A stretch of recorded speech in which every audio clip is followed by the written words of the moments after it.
The Microsoft ecosystem is evolving faster than ever. Copilot, Power Platform, security, modern work, Azure AI, new features every week, new opportunities every day.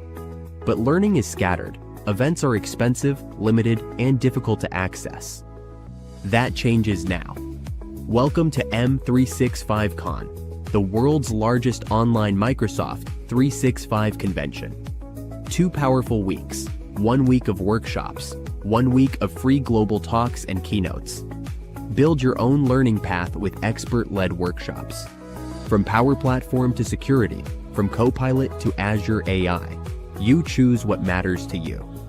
Then join over 60 free sessions with most valuable professionals, Microsoft trainers, architects, and innovators from around the world. Meet the community, explore the virtual expo, connect with experts, and be part of a global Microsoft experience. Accessible, global, interactive, and designed for every Microsoft 365 professional. M365 Con, your community, your learning path, your Microsoft 365 future.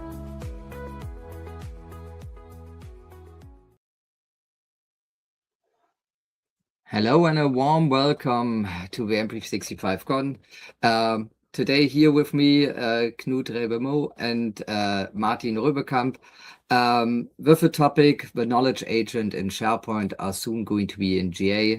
What does that mean for your organization? Feel free to start. Yeah. So thank you for having us, Marcel. So let's talk about knowledge agent in SharePoint. Knut came up with this idea because now, like, we had the button on the landing page of SharePoint, and it will be available for everybody. So let's check what this impact means for your organization. My name is Martin Rövekamp. I'm consultant for SharePoint and Copilot in Hamburg, working at Beyond. I'm organizing Collab Days in Hamburg, as well as the global AI community in Hamburg. Get support by my co-pilot or pilot. We didn't figure out the role today, but let's see. Knut. Yeah, so Knut is my name. Suddenly we see that there's a mistake in the slide deck that doesn't put all my name there, but that's okay. We can fix that later. So Knut Relbe-Moe is my name. I, as also Martin, we are kind of working a lot with intranets and all that kind of stuff. But we, of course, like everybody else, needs to focus also on Copilot and AI and these things these days. I'm doing the Collab Days Oslo and also the global AI community Oslo, basically together with Martin as well. So we are super happy to be here and supporting this conference. I think it's great with all kind of conferences that try to educate the people so that you get the knowledge you need to kind of make sure that you use the new tools, the new features in the right way from the beginning. Because of course, from our experience, we test things a lot, we try things a lot, and we fail a lot, and we swear a lot, and we get frustrated a lot. So this session is kind of to give you a little bit of a heads up so that you don't go into the same pitfalls as we might have already done. So yeah. So what we will talk about? So we will introduce SharePoint Knowledge Agent to you. Then we have some demos prepared. And then let's see how to get started. What do you need to do to get started? And in the end, some questions. So let's talk about SharePoint Knowledge Agent. As I mentioned before, it was like a few months ago that some button appeared on our demo environment, and we checked it out, and there was kind of amazing functionality. But let's talk about the beginning. And so we all now playing around with Copilot or ChatGPT in the last 2 years. And what we feel is that data is still crap. And so a Gartner report found out that 63% of organizations do not have or are not sure if they have data AI ready. What does it mean? So you can't, that was with the search as well, you can't find the information, you get the wrong information, you get outdated information.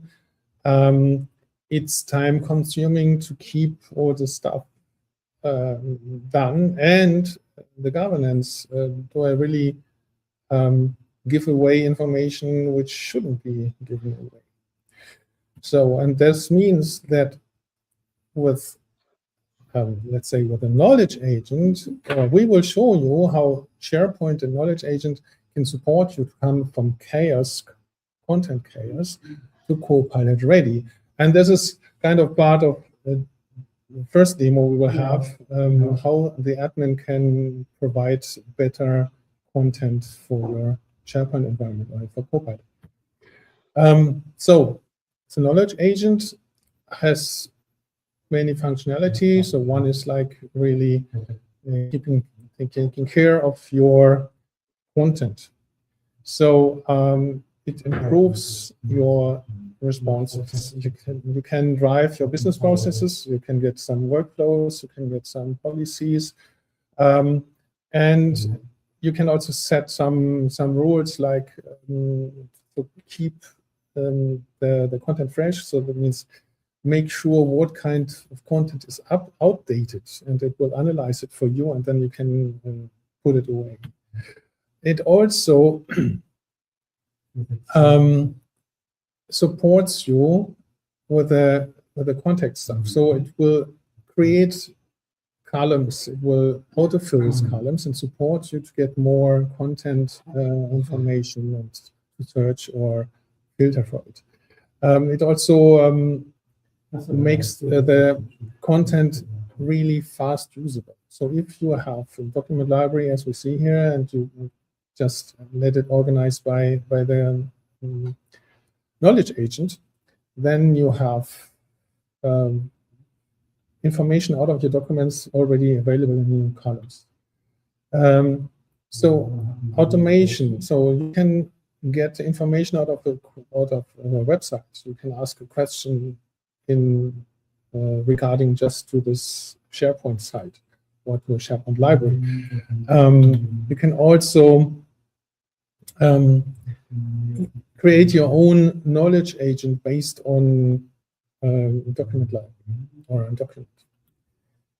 And you can improve your pages. So as I mentioned before, you can find broken links, you can find outdated pages and mark them, make them not available anymore for Copilot. And this is just an overview. So you have like content management as we use generative AI to create some content, to create great pages, but you can also create workflows on document library. Or you have like this site management skills, as I mentioned, like content gaps, retire inactive pages, and so on. You have this content creation skills, create a page, create a file, create an FAQ. And then you have this content consumption. So get your Q&A, get your summarization of some documents, get information out of your files, get an audio overview. And finally, the knowledge agent helps users to discover and access custom pages on the site. And how does it look like? We will now check in the demo. So, Knut, will you take over? Yes, sir. So let me share my screen here. So sorry for turning my head, but this is my second screen. So, and of course I put on the SharePoint, all SharePoint cap for special today, because of course, when it comes to kind of taking control or preparing yourself for the knowledge agent, a lot of this work comes to taking care of your SharePoint environment, basically. So right now you can see the flashy, big kind of button, or how we want to call it, down in the right corner, which is the knowledge agent. So right now we got a new icon here. In the past it was actually the SharePoint logo, not the one that I have on my cap, but the one that are a new logo for SharePoint, because this one is pretty old, like I'm old.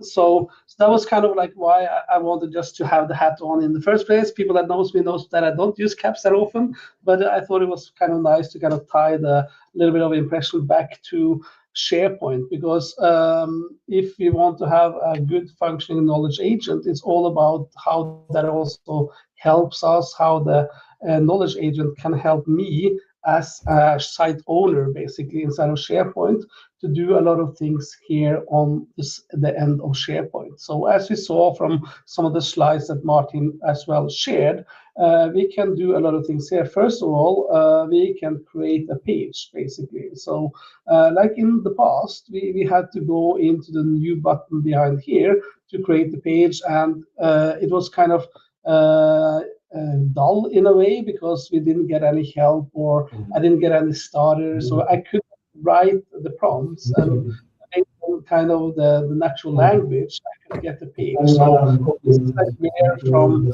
our perspective, that we can really go ahead and create content based on a Word document. We can get it based on a PDF. We can get it based on the resources, as you can see here. So it doesn't necessarily need to be a PDF or a PowerPoint, or for that matter. Let's say that you had a meeting with your team, and then you need to post the minutes of meeting into SharePoint, which is a pretty normal task that a lot of site owners do. Then we can just go ahead here. We can find the meetings, as you can see here, and based on that, we can get the help of AI to generate a page based on this meeting, basically. So this is a really great story around like how the knowledge agent will really come in and help the site owners or the content creators, because we need to kind of differentiate the knowledge agent into two categories, as Martin also showed you on the last slide, which is kind of the creator or the site owner people, and the consumers, or the people that should just read and consume the content. So what we're covering right now is the story around the content creators, the site owners, the site admins, basically, and how they can do things. So this was the kind of, yes, we can get help to create the content. Martin is going to show you later how we can get help to populate the metadata inside of the document library. So I'm not going to cover that right now, but if you are on the site, as you can see here, or the homepage of the site, we see that the knowledge agent provides us with different tasks or things that we can do. So from the beginning, we can summarize the page, or we can ask a question about the page. So imagining that you have a really huge page where there's a lot of internal information, maybe policies, maybe other things, and then you can really ask questions about the content. We can also have an employee handbook page, basically, and then we can use this knowledge agent just to interact in the chat matter with that page, which is really great. But from the admin or site owner perspective, so the two on the top are the consumers. So this is the one that everybody will see, no matter the permissions they have, if they have a Microsoft 365 Copilot license, because currently you need to have a Copilot license for this to function.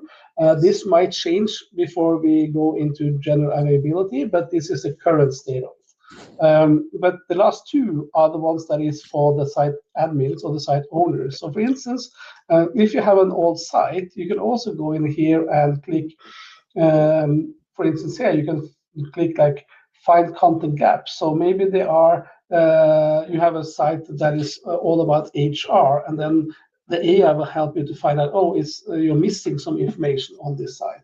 Or for instance, this one, which is going in and analyzing your site to find out, do we have any links that is not leading to the targeted location anymore? And this can happen a lot of times, and I'm pretty sure that most of the users out there probably have sites that has broken links, because a lot of the SharePoint environments or the information in SharePoint has come there because of people migrated from on-prem to online, or maybe you migrated from one Microsoft 365 tenant to another tenant, And then it might be that you have a lot of links that are not fixed during that migration process. And this is a really great tool where you will go in and find most of those links. There might be some links that it will not identify, but at least it will give you a good starter. And this is just still in GA. So it will be even better when it will come into general availability. So, and then of course we have the retire inactive pages upstairs, which is even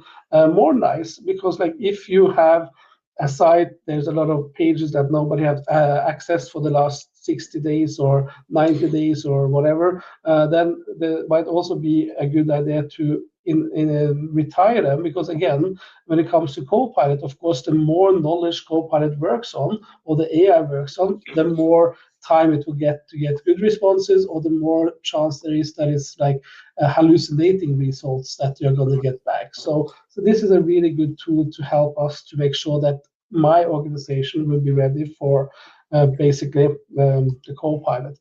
But other things that we need to do to get ready, I want to take a quick peek in there, even if this is not part of the knowledge agent, but since this session is all about getting ready for the knowledge agent, there's also a really hidden gem inside of SharePoint Admin Center. So if you have the SharePoint Admin role, you'll be able to see this, because inside of the SharePoint Admin, you have something called Advanced Management, which is before was something that you had to pay for, but if you have one Microsoft 365 Copilot license in your tenant, then you also will be getting this one together with your Copilot license. So as you can see here on the top, it asked me that I can prepare for Copilot with SharePoint Advanced Management. So we can do an assessment here. I did one yesterday.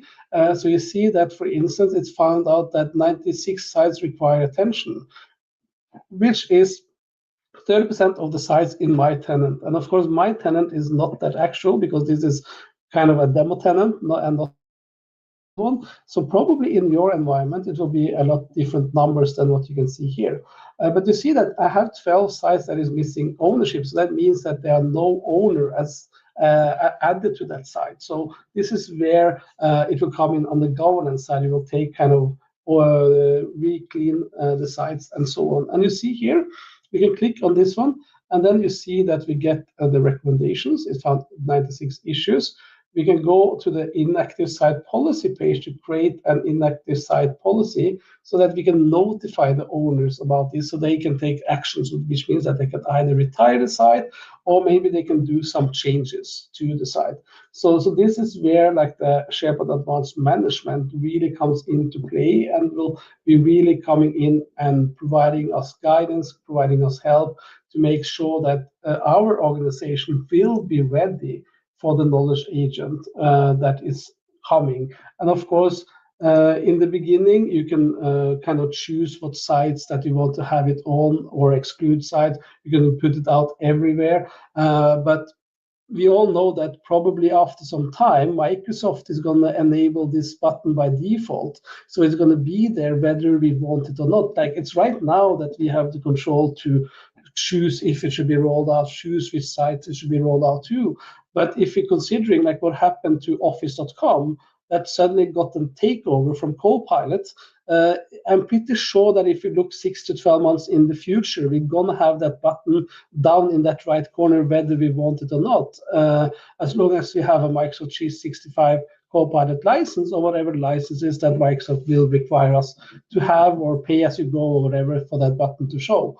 But I have marked my words, like it will be there by default sooner or later, basically. So we need to kind of prepare ourselves for this button to be there.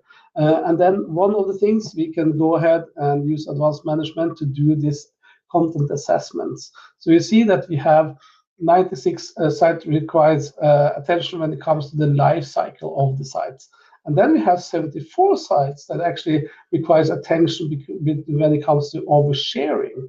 And that is probably a lot worse, considering what Copilot can access to and not. So for instance, here you see broken permission inheritance. So it means that I went into the document library and I broke the inheritance on the document library, because for some reasons I wanted to have unique permissions on either a file or the full library itself. And then, of course, we can again click in and we can look at basically the guidance that it provides when it comes to this. And again, we can download a report, and the report is actually, in this matter, is just an Excel file, which is CSV based. So again, we will see the list of the sites, and then we can kind of review them one by one. Or we can again go to basically the site permissions across your tenant to make actions accordingly, because if I go into this on my tenant, you will see that I this to people. So here we can go ahead and also kind of run specific reports when it comes to this, and we can also, of course, go into settings and provide basically the default policies when it comes to this matter as well. Another thing that we came into the settings here, this is also, I'm now into SharePoint admin and in the settings right here. So this is where we can also do a lot of different things. So for instance, version history limits, this is really a key way you can save storage costs. So you see that I have manually, and I have like 500 versions, which is kind of a lot. Or we can also implement that the files, like the versions should be deleted after 1 year. So that means that, for instance, if you have like 500 versions, it will delete the versions that are older than 1 year. By this, you can kind of reduce your cost a lot when it comes to, again, SharePoint. And then there's a lot of other interesting things here. We can also go in to OneDrive and kind of do the same. We can go into site creation and also set the default storage limit. There's a lot of stuff we can do here to prepare ourselves. But if you go back to the advanced management, and we see here, there's also the org-wide site permissions that is really nice. So here you see, again, we found 45 issues, and we need to take control, and we need to start to dig into this to kind of make sure that our environment is, first of all, Copilot ready, but also ready when it comes to the knowledge agent that you can see down here. That was kind of what I wanted to kind of show you when it was around kind of how this is from basically the site admin perspective. So we have now kind of covered, like we are here on the SharePoint homepage. We have also covered like what other things that you should considering doing into your environment, basically. And then you are able to go in there and kind of dig in, and using the kind of the advanced management tool in SharePoint to do this. There are also like a lot of really good third-party tools that can help you when it comes to this from different vendors out there. So you have like a lot of them. You have like Syskit, you have Orchestry, you have Apoint, just to name a few.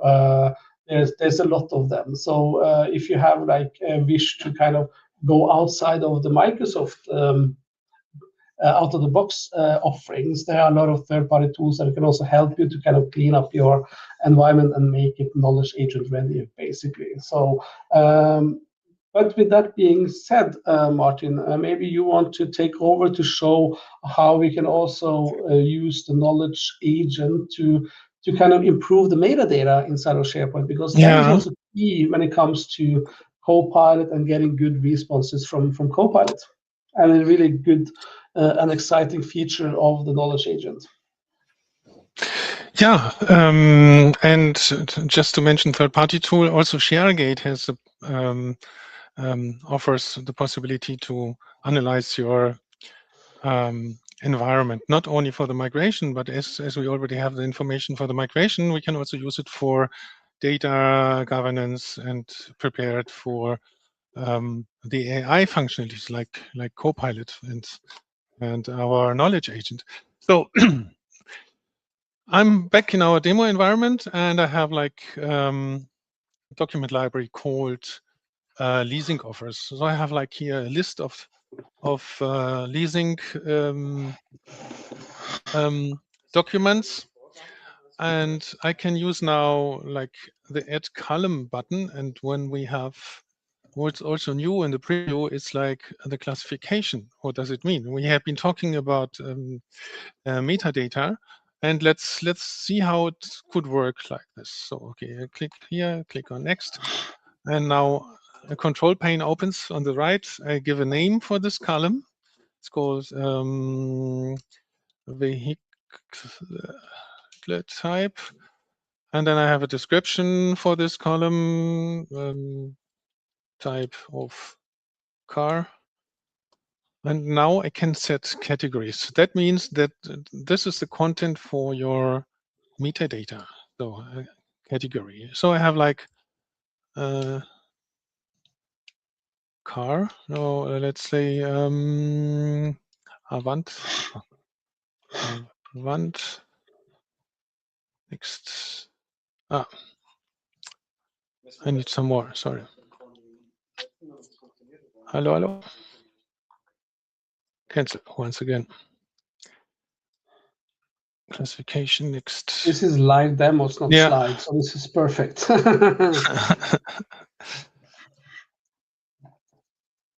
Okay, new load. This is really live. Yeah. So okay, back here, add new column, add new column. Okay, still loading. Classification. So new column called vehicle type, and the category I want. Okay, next one. Sportback. Next one. Bus. Next one. Roadster. Next one. SUV. And sedan. Huh? Okay, so and now I click on next as I have chosen the properties for my type of stuff, and I can test my prompt now. So let's just choose some of them. The Cupra, the bus, and then we have the e-tron, and we have a Sportback. And now I can make a review. So I'm testing now my prompts for this column, and he's analyzing all these documents and suggesting now content for my column. So we have like BMW X3, it's a SUV. So this Avant, it's a combi, it's the ID bus is a bus. Then we have an e-tron, it's also an SUV, and we have a Sportback. But there's no limousine and no roadster. So he really analyzed these documents and gave me some results. So I can use this, for example, to add very easily some metadata to my content. I also, if I push now on save, it will create this column, will autofill all columns and all columns in this case. And if you add some more documents, it will also refill the column itself. Then. What I also could do is like, I could go here and say, ask a question. So this question will regarding to this documents here in the document library. I could create a new view. So like for this document library, I have this standard view, but maybe when I have this new column, I also can have a view filtered on SUV or whatever. So let's go to my other example, and this is like invoices. So it's same type of library, just with invoices. And when I use this button here, I can organize this library. What will come? So he will analyze his documents. He will suggest some columns. And what I get is an invoice number, invoice date, and total amount gross. So this is like within seconds, you get already information out of your documents, and you don't need to go into the document and fill your column. So, and then if Which I is was like pretty awesome, if I should say so, because we all have, I think, good stories from the past when we had deployment to customers where we kind of tried to force them to fill in the metadata and all that kind of stuff, and nobody ever liked metadata, I think. So this is like pretty cool. So let me, I don't save this one, I just leave it. But I also could go here and let me go back to the other one. There are my documents, and just say, so create, no, let's say ask a question first. So, and then, okay, what is the price for the Tuareg? See, so now he's checking the documents and giving me some examples.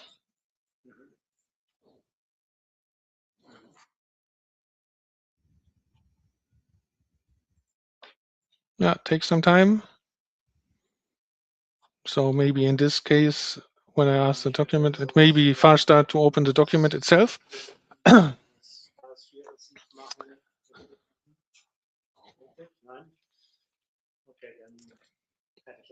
So there, this price leasing. So that's also the functionality. I mean, you have a document library and just ask something against. You do not even need to create your custom agent in this case. So let me go back to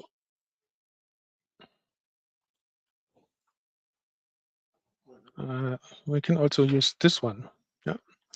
So here are the AI actions as well. So if I mark one document, I have some AI actions here, and I can summarize the document. I can create an FAQ. I can create an auto overview, ask a question, or create an agent. Dismiss. So what I also, if I mark a second one, it will change, and it will have the functionality like OneDrive has. So let's have two now AI actions on the left, and I can compare the files. So this is up to 6 or 5. Let's see. 6. Nope. 5. Yeah. So compare files like up to 5.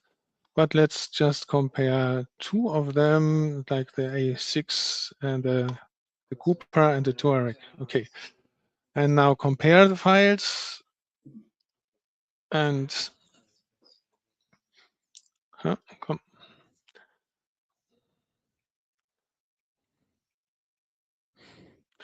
so now we are still in just one document library, and the content is grounded on these documents which I have selected. And now it will come up with a table of the information of those 3 documents. So we have the coming up, filling this table. And you get in within a minute or 2, you can have an overview about your documents. This is kind of cool if you have like the leasing contracts, if you have contracts in general, if you have invoices, whatever, to compare and to see what's the difference there. And now I can ask a question even so from here. So that's also something. And finally, just to show, there's also, if we have knowledge agents, we can also use the to create custom agent based on one document. Yeah. So let's say create an agent. And now it's starting Copilot Studio, at least Copilot Studio Lite, and you can create your agent based on one document. Maybe it's not for this leasing document, maybe it's like just for some information for your employees, like employee handbook. and then you provide the agent to your colleagues, and they just can ask the agent to get information out of this document. So if I create, then it will create the agent. Okay, some error. That's also live. Live But demos. but It might that's be so the yeah, name of the agent because you have like yeah, a lot of namings there. But yeah, yeah. but anyways, like this is like where we kind of need to figure out like when is it a good time to have a custom agent created, like what Martin showed you now, or when is a good time just to use the functionality that is built into the knowledge agent itself. Yeah. So, and now, do we need to show something more? No, I think we can go back to the slides, do we?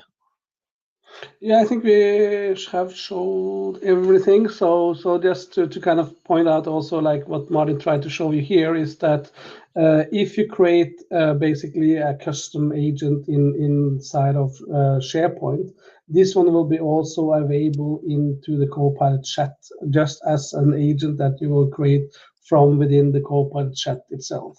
So that is kind of the nice experience. Now in the beginning, it was only available here within SharePoint itself. So then you kind of had to have a little bit of issues with kind of, yeah, if you should have like a SharePoint agent, if you should have a Copilot Lite agent, or if you should have like a Copilot Studio agent. But as Microsoft is evolving this, we see now that even the Copilot Lite agent created can be imported into Copilot Studio. So I think this is the great journey right now that we are on. I think that Microsoft will kind of let everyone to be like an agent builder, basically. So every person can kind of build their own agents, but then to kind of add more advanced functionality, then you can add into a developer, or you can add into a Power Platform developer that are used to kind of building more advanced complex solutions, but to kind of fix the rest of your requirements. Because of course,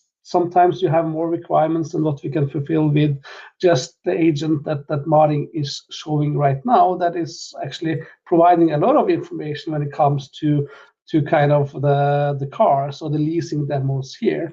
And this could have been done for work resumes. It can be done for like an HR document, like an employee handbook and all this kind of stuff. So this is like where I'm always saying to my customers is like, if you're planning to roll out Copilot, make sure that at least you are building 3 agents as you go. And now I would say make sure that you also start to use the knowledge agent in SharePoint, and that one will come in general availability, because it just provides so much functionality for the site admins, for the site owners, and also for people that should just consume it. Because of course it's a lot quicker just to click the summarize this page button instead of like reading like a really long article, for instance, or that you on an HR page can go and ask questions. Imagine that you need to find out about, for instance, how to apply for vacation, or what kind of policies do we have in our organization, and this kind of stuff.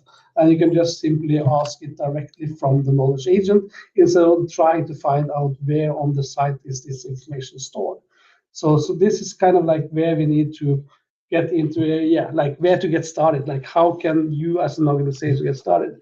If you are not already testing this out, my challenge will be talk with your IT, because you need to have IT on board to do this, because you need to be able to run a PowerShell script to enable it. It's not possible to do it yet. And as this slide shows, if you don't want agents on your site, it's still possible, if you have the SharePoint admin role, to turn off the agent on any sites with what is called restricted content discovery as well. Yeah, I just and we have a wanted. link to that one. Yeah, go ahead, Martin. I just wanted to mention that you said, okay, if it's generally available and everybody can create his own agent in the document library or on a SharePoint site, then we have already this same gap like we had with Teams when pandemic started and everybody was able to create a team and there was no governance at all. What we want to show you in the next slides is, okay, you don't need to worry about this. There are some possibilities to control this, and as Knut already mentioned, there are some right now. You need your admin run a PowerShell script, like the first one to deploy the knowledge agent for a few sites as a preview, for example. So like a testing environment. Okay, let's try it out. And then also like the second PowerShell is like specify sites only for to enable the knowledge agent. So we have And this also slide. something Yeah. we need to mention, Martin, before we take this one. Yeah. Or actually take this one and then I will mention something. So Okay, take the okay, knowledge yeah. scope. Yeah. So then go ahead, Knut. Yeah, because important thing here is also to different from being able to create custom agents in SharePoint and to have the knowledge agent deployed, because that is two different things. Like right now, without deploying the knowledge agent, your users can still go ahead and create custom agent in SharePoint, which is not the knowledge agent. Like the last thing that Martin showed, people can still do now, either from SharePoint or they can do it from the Copilot chat experience with kind of what was called before the agent builder, which is now Copilot Studio Lite. Your users can do that right now, today, even without talking about the knowledge agent. The knowledge agent is just like a ready-to-go agent from Microsoft that can be deployed into your environment to kind of help you limit the amount of agents that your site admins might create by themselves, because it has a lot of the functionality built in, basically. Like you can summarize the page, you can have an FAQ, and a lot of other things that is there, or you can ask the questions, basically. So we need to kind of separate those two things. Like people can already today create agents, unless you go ahead and do that restrict content that we showed in 2 slides in the past. That will make it not possible for your users to go ahead and create those agents inside of SharePoint at least. But it doesn't stop them from creating them in Copilot. To do that, you need to go into Copilot and into the Microsoft 365 Admin Center to stop them from creating agents.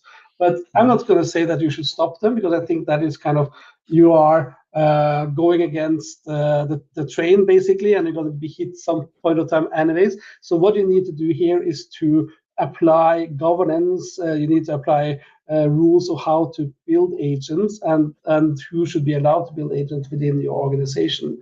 And then, of course, since we are talking about the knowledge agent right now, to start to use that one, then the scripts that Martin just mentioned are the ones that you should use, basically. So it's important to kind of different those things, because knowledge agent is something separate.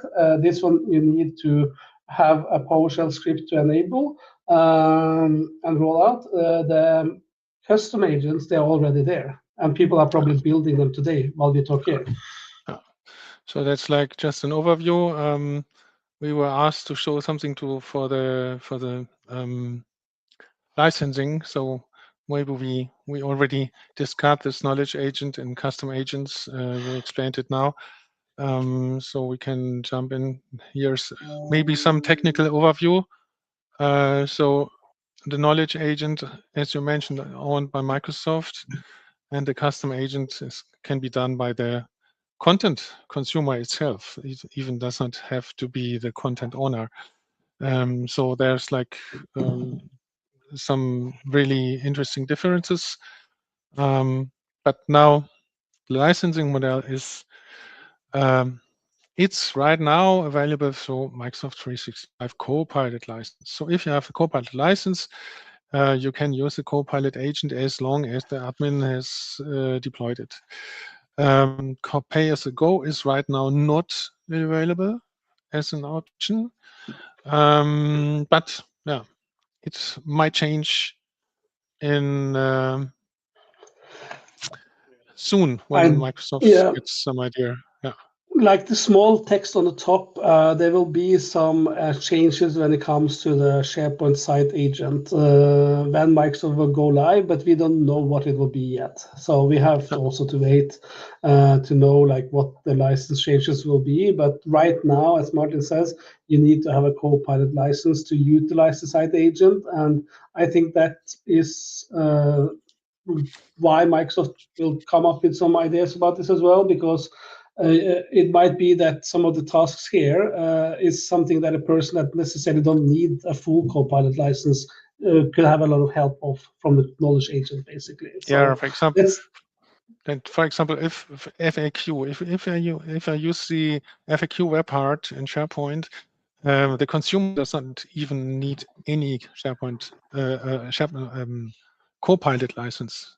It's only needed to create the content for the FAQ web part, but not to consume it. That's also some idea. But yeah, so we have some knowledge bases regarding the knowledge agent. So we will share the slides, as I suppose, after that. And are there any questions?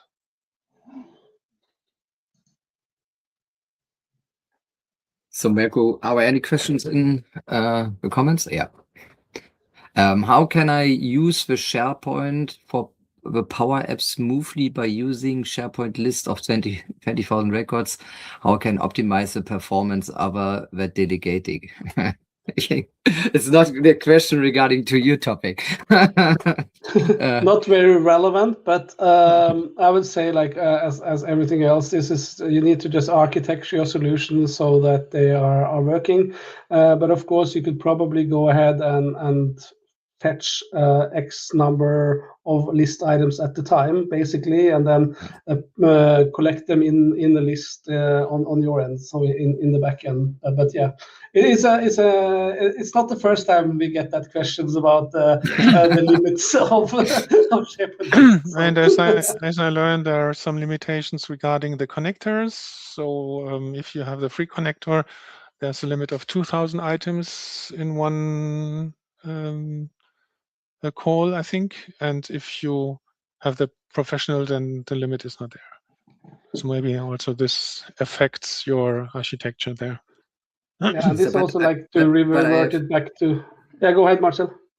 Yes, but I have a question regarding to this topic. So if I saw into the architecture of document processing and the SharePoint Premium, where ever been was functionality like you showed today based on documents and document libraries.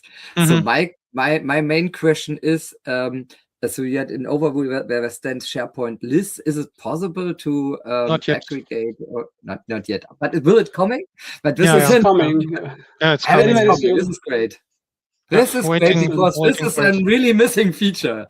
And also from this perspective, you know, like there are like to take that topic, because like if we consider limits when it comes to SharePoint knowledge agent and limits when it comes to also like custom agents in SharePoint, when you use kind of SharePoint or files in SharePoint as the knowledge source, there are a lot of limits in there. Like also Martin showed, like even the UI changes with what is optional options that you can use. If you select 6 files in the document library, then suddenly you cannot compare them anymore, and you cannot kind of summarize them anymore, and so on. So there are a lot of limitations that we as advisors and consultants need to be aware of when we are building our solutions, basically. Because also, like if we build a custom agent in SharePoint or in Copilot and we're using a PDF as a knowledge source, like that PDF cannot be like 2,000 pages long either. It has like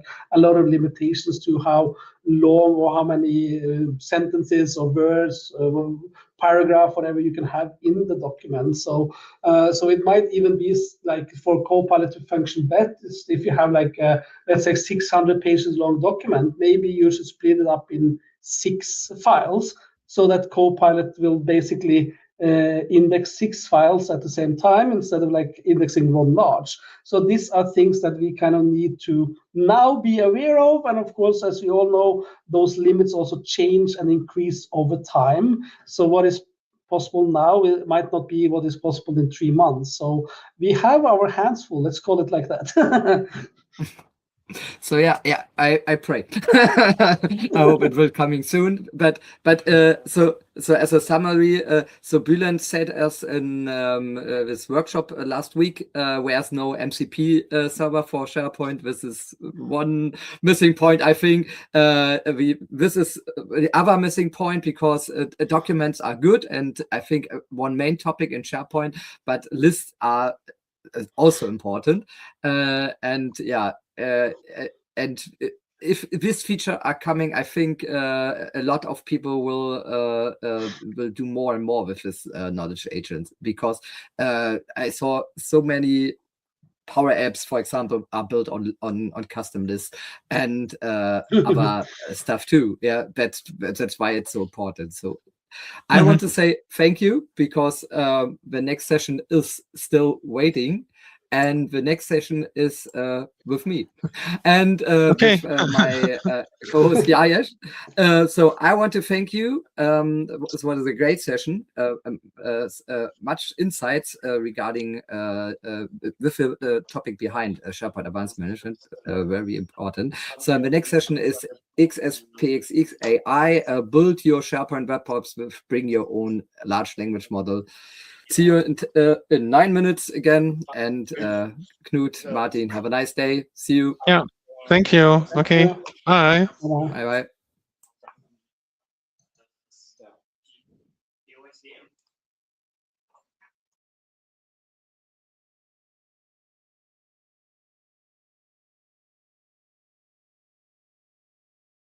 The Microsoft ecosystem is evolving faster than ever. Copilot, Power Platform, security, modern work, Azure AI, new features every week, new opportunities every day. But learning is scattered. Events are expensive, limited, and difficult to access. That changes now. Welcome to M365 Con, the world's largest online Microsoft 365 convention. 2 powerful weeks, 1 week of workshops, 1 week of free global talks and keynotes. Build your own learning path with expert-led workshops. From Power Platform to security, from Copilot to Azure AI, you choose what matters to you. Then join over 60 free sessions with most valuable professionals, Microsoft trainers, architects, and innovators from around the world. Meet the community, explore the virtual expo, connect with experts, and be part of a global Microsoft experience. Accessible, global, interactive, and designed for every Microsoft 365 professional. M365 Con, your community, your learning path, your Microsoft 365 future.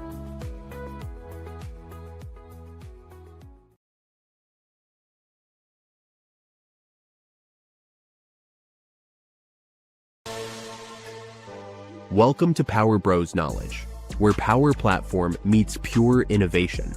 Your business runs on chaos, approvals lost, data scattered, time wasted. We know that pain. Now imagine automating everything, faster, smarter, and built for impact.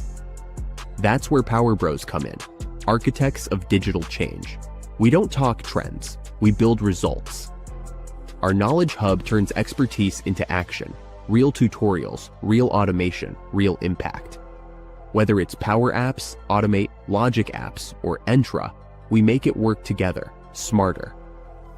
Join the Power Bros movement. 30,000 professionals learning, building, and sharing every day. Ready to transform your workflows? Book us now, and let's build something legendary together.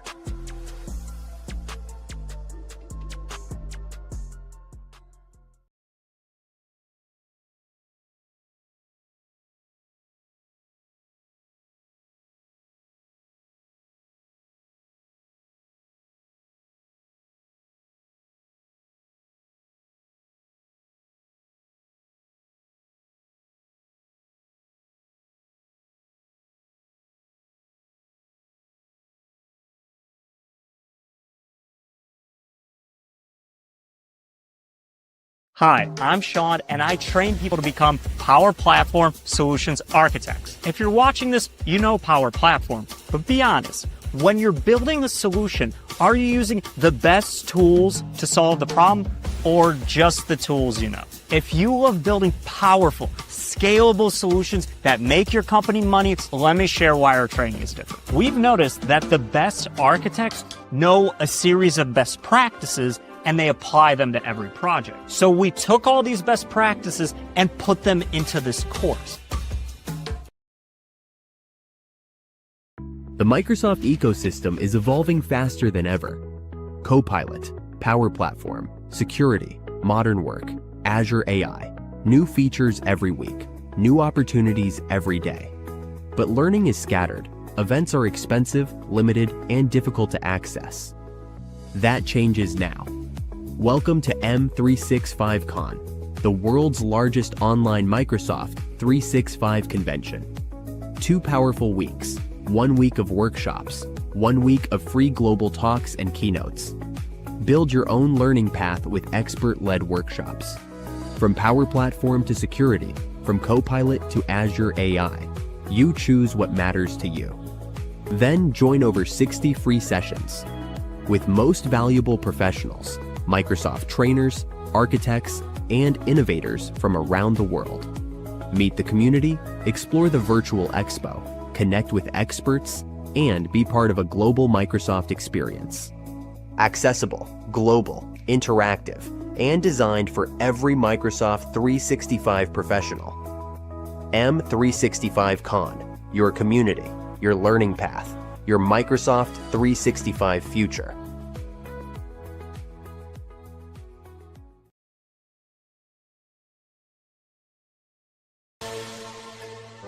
Welcome to Power Bros Knowledge, where Power Platform meets pure innovation. Your business runs on chaos, approvals lost, data scattered, time wasted. We know that pain. Now imagine automating everything, faster, smarter, and built for impact. That's where Power Bros come in, architects of digital change. We don't talk trends, we build results. Our Knowledge Hub turns expertise into action. Real tutorials, real automation, real impact. Whether it's Power Apps, Automate, Logic Apps, or Entra, we make it work together, smarter. Join the Power Bros movement. 30,000 professionals learning, building, and sharing every day. Ready to transform your workflows? Book us now, and let's build something legendary together.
Hello and a warm welcome to the M365 con again. Now I'm here with my co-host for today, Jay. Welcome. And our topic today is XSPX AI. Build your SharePoint webparts with bring your own large language model. Jay, warm welcome. Thank you, Marcel. This is going to be hands-on and practical. We are going to walk through the actual configuration steps from setting up your API key to importing context and generating a real web part. By the end of the show, you'll know exactly how to get started building intelligent SharePoint experiences. So yeah, absolutely. So we show a tool. This is von Yusuf El Gamid. He's from France, and he created he created a tool web-based where we can where you can create your own SharePoint web part. It would be working. This is important, but at the end, I want to show you 3 examples, and I know Jay has prepared some examples too. What are the pain points are and what you need to change on these web parts. This web part's working, but and some it makes not fully sense to work with this web parts in production. You need to change some configuration or rebuild them with Visual Studio or Visual Studio Code. So Jay, do you want to show the creation of this of a web part? Sure. So let me share my screen.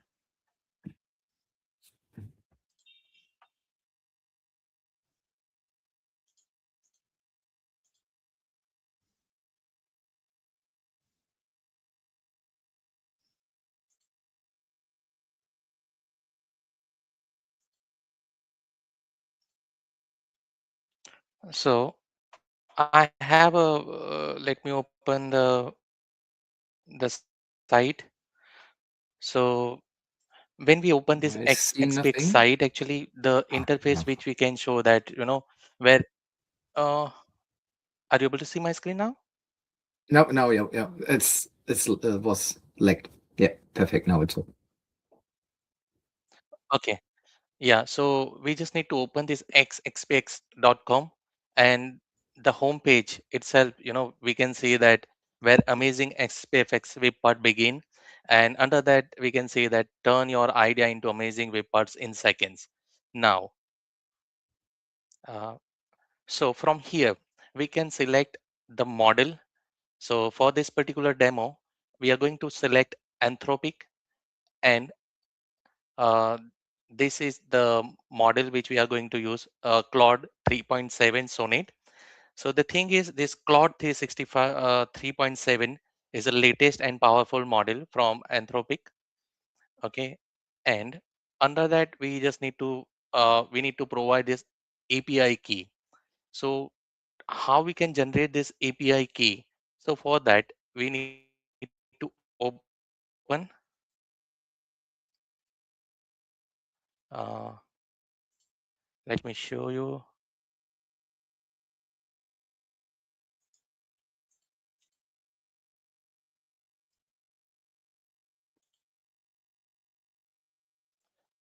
To generate a key, we need to open the console.anthropic.com.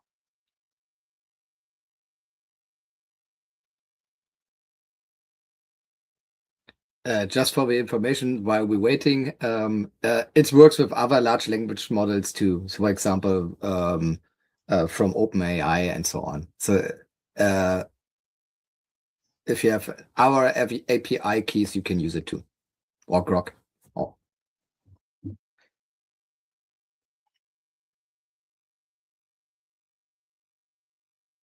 Yeah. So when you open this site, so if you're not signed up or you have not created the the user account, you need to sign up for that. And once you sign up and log in with your credential, under this column you will see API key. So from here, you can generate the API keys, let it open. Uh, from here, you can provide a descriptive name of your key. And as soon as you provide the key will appear. Uh, it appears once, so you need to copy it and preserve it some in Notepad or some secure store. So later on you can use it. Okay. So for the demo purpose, uh, let me select this anthropic model, Claude 360 3.7 Sonnet, and here you need to add it and provide the key. Okay, let me paste the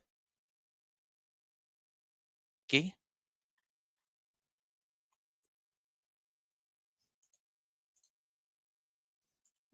Let it be slow. Just a minute. Yeah. So the key is valid. Now we need to provide the instruction here to generate the web part. So let me copy the instruction and paste it here. I'll explain the instructions. So right now we are going to create a document Q&A web part, and these are the instruction. What it does, like how the UI will, the interface will, and what you want to do with those that web part. Okay. So this web part will have a document selection panel. So from that, user can select the multiple document from the document library. Okay. And whichever document you select from the document library, the thumbnail will appear, and it will allow you to select the multiple documents. There is a question interface there in your web part. Okay, where user can add a free text question, a natural language questions against the document which you have selected. The third is the answer, the result. So when you whichever question you ask, it it searches inside your the selected document, and it will display those results in answer display UI. So how would you envision that answer display? Okay, so it will show AI generated answer with your source citation. It includes confidence level, allow allow follow up questions, copy to the clipboard button as well. Similarly, technical requirement we have explained here, like what is the framework you are going to build on. So I have selected TypeScript, and which AI model you want to select for this code generation. It will use the Fluent AI. uh, your code will generate error handling and loading state. So whenever the answer generated from the AI, it takes some time. So it is ideal to have this kind of loading state implemented uh, in your code. Security instructions, like it should respect the SharePoint permission. So if user does not have a permission on the document, right, so it should not generate answer from that particular document. No plain API keys should be placed inside your TypeScript or JavaScript framework client side code. Okay. And audit log for all the queries should be handled. You can provide a further instruction, like which SPFx version you want to use to generate this code. Okay. And yeah, you can specify some link as well.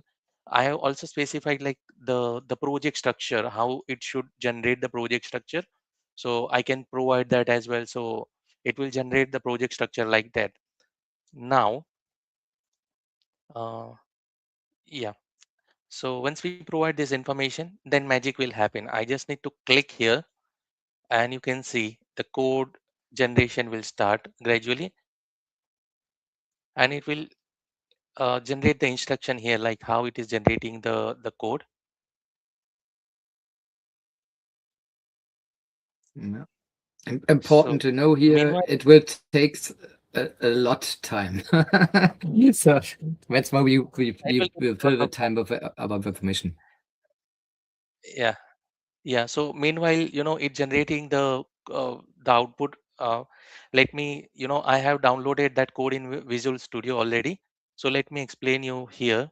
So here you can see it has generated the web part, and it has used the TypeScript and React. So here we can see the component development for Q&A. So it has generated a component for the answer display, document QA, document selectors, and the question input as well. And the services, like this is a crucial service which it has implemented. So right now you can see here it has implemented the AI service, and it can call the Claude model. So this particular piece of code you can change and implement and integrate the real life scenario, like you can call actual Claude API and call the Azure function here. Okay, so this is how it implemented. It has implemented all the component AI service, a loosely coupled architecture it has used. So later on, for example, right now we have generated the code for Claude 365, model which we have selected. But later on, you want to use some industry specific or the domain specific model. You can change. You just need to change the AI service model as this code itself, and your rest of the code piece of code would work as is. Yeah, so it is generating the code, so it's taking some time, but yeah. So I just walk you through the generated code, and let me show you how it looks like when so here is the interface actually. So when we deploy this web part in a SharePoint, so here you can see a list of document which we can select.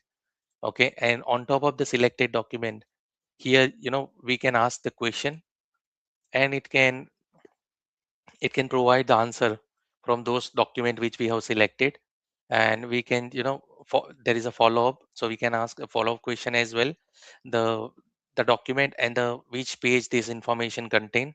So all sort of information which we have provided in the instruction while generating the the web part, it has generated similar UI and similar functionality which we can see here. Okay, now, yeah, so, and there is another let me show you.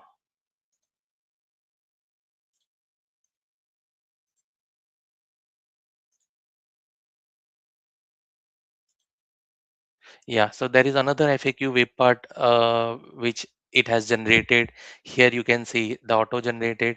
I have provided the instruction like what kind of FAQ web part I need. Similarly, it has generated the web part for that. Here, from here we can filter it out, the categories. We can type the question which we are looking for, like so this is how it can generate the web part. You can collapse, expand everything, the frequently asked questions. So this is the also one of the web part this XSPFx has generated.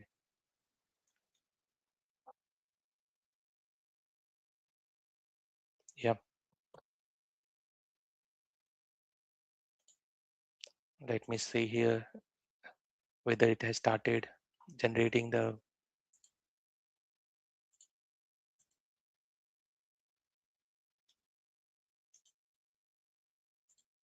So, Yeah, Marcel. so until we're waiting, should I show some results on how you can import an SPKG file? So Yes, I've prepared that. yes, please. So, and when we come back to you, so I use the time now. Wait a second, I share my screen. Yeah. Share screen. Share screen. And I take this one.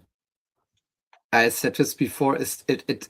Now you should see my screen.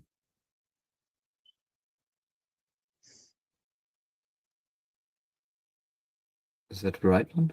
Yeah. Okay. So what we have done, I summarize that you go to the SPFx.com site, you make and sign in with Google. So if you put in your API key and you put in the web part you want to generate. Important here is like Jay has done this, make this with Anthropic or an OpenAI prompt to make this specific. It's like for every part you want to prompt, it's much specific, detailed. So I show you some results what I created with less and more specific prompts, and you see the less specific prompts results are not very good, but it's important to know if you use it. And the most of our attendees knows that you can do a lot of important stuff with Claude and Anthropic, but you ever been get this this code as it is and not deployed. And this is the main the main, I would say, differentiator here. So at the end, if I have prompted, we will show this at the end. I could say I will export this what we have done as an SPFx file, and I could import it, and I will show you the end part. But this is important too, and not easy to find. So you don't use it every day. So you must go into your SharePoint Admin Center, and when you need to go on the more features part. So this is a little bit hidden in the Admin Center, and there is a part named Apps. So, and if you click on Apps, you have here a modern view of all of your apps. So, and as we try here, Jay and I, to upload the web hubs, we got a lot of errors, and we don't know why. But we found that out. You need to click on the classic experience page because the SPFx files are only importable on this apps for SharePoint classic document library, and you need to say upload, and when here from this part should be everything fine for the export that you can that will result in your download. So, and at the end, if you want to edit it on one of your SharePoint sites, you need to click on here on the App Store. So I will, to show how you can open this, you need to go on Site Contents, and when you need to click on New App. Sorry to interrupt you, Marcel. Could you please share your screen once again? It's not appearing. Okay. Wait a second. I will share again.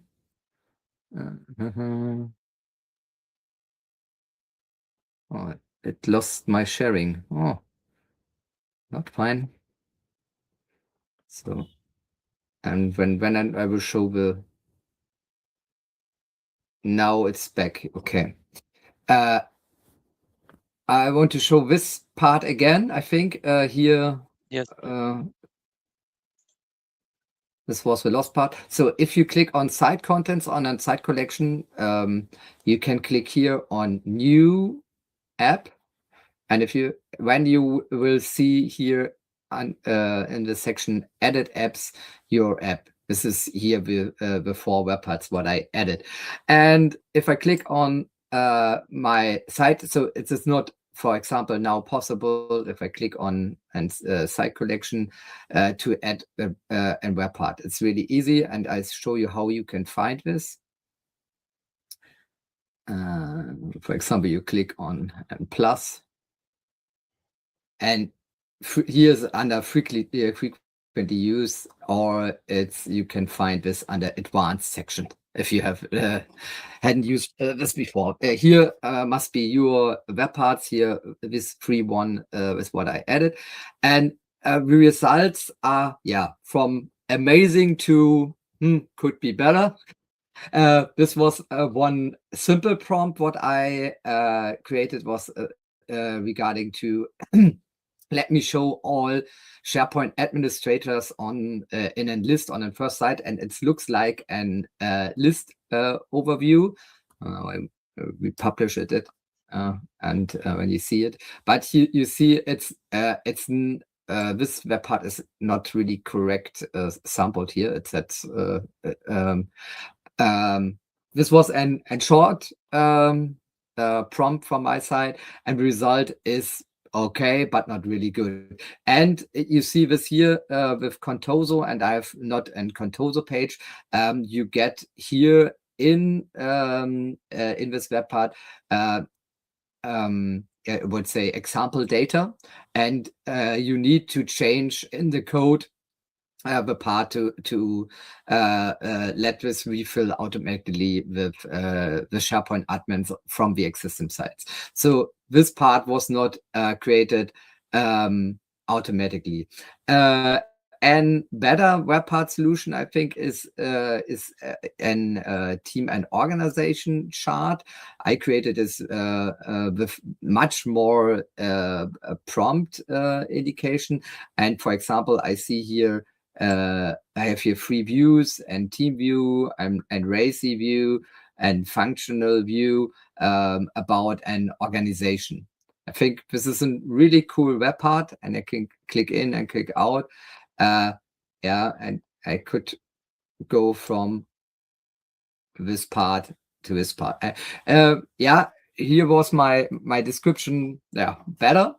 And I described here every section and what I want to get. But with the same regarding to the data, if this data should results on lists from your SharePoint, you need to reconfigure this.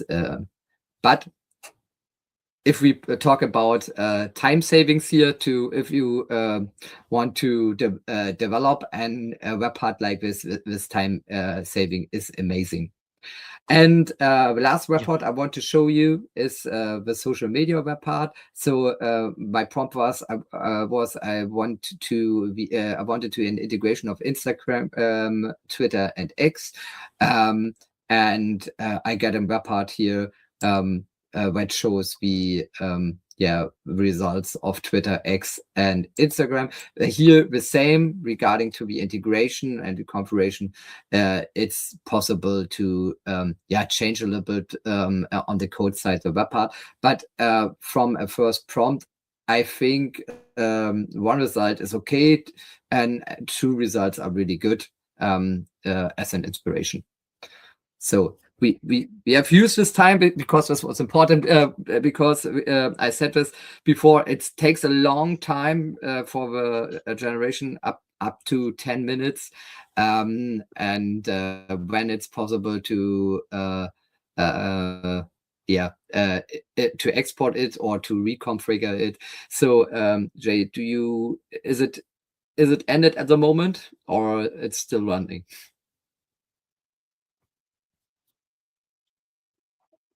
Sorry, Marcel, could you please come again? How's the status regarding to the creation of a web part? Okay. Let me check that.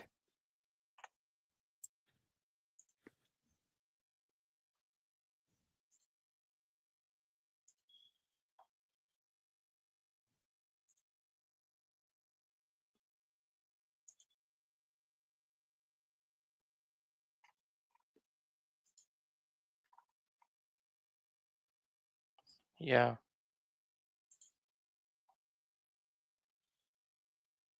Let me share my screen. Could you please stop sharing your screen? I think. Yeah, I stopped. I've stopped. Okay.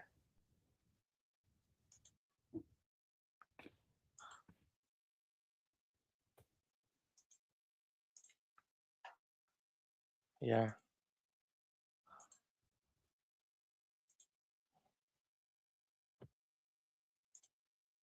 Yeah, so here we can see it has created these files. When we provide the instruction step by step, it has created package.json, the interfaces, services for document service, AI service, permission service. It has created the web part, like the component as well. So step by step, it has created the project structure to accomplish the task, like how this should look like. So it has generated the code. Here we can see the Q&A web part components, answer display. Let me click here and we can have idea like how it look like. So here we can see it has implemented like a standard TypeScript code, okay, using and the React.js code.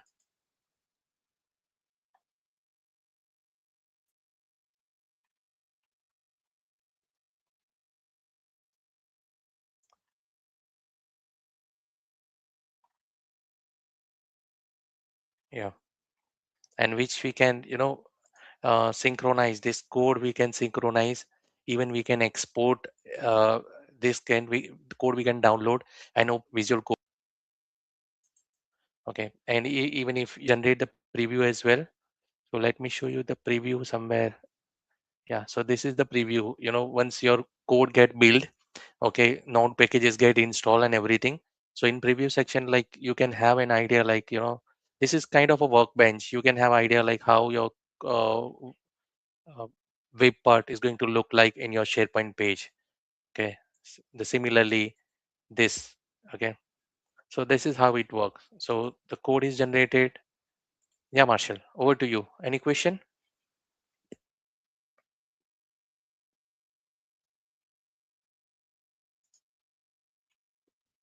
Marshall?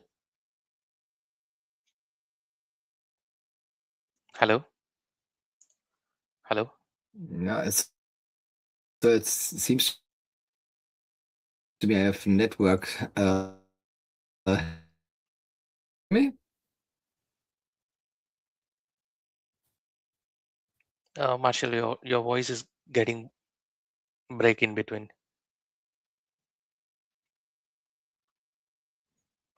Okay, it seems. Could you hear me now? Yeah. Yeah, perfect.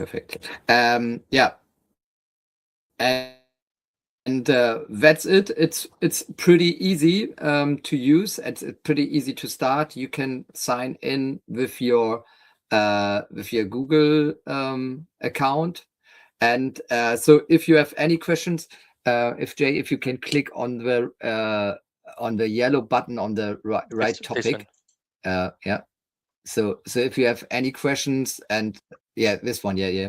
If you have any questions regarding to that, or you need help to reconfigure this web part for your what we have created in SharePoint, you can type in your email and your name, and you get support here from Yusuf, responsible, I would say developer for this portal.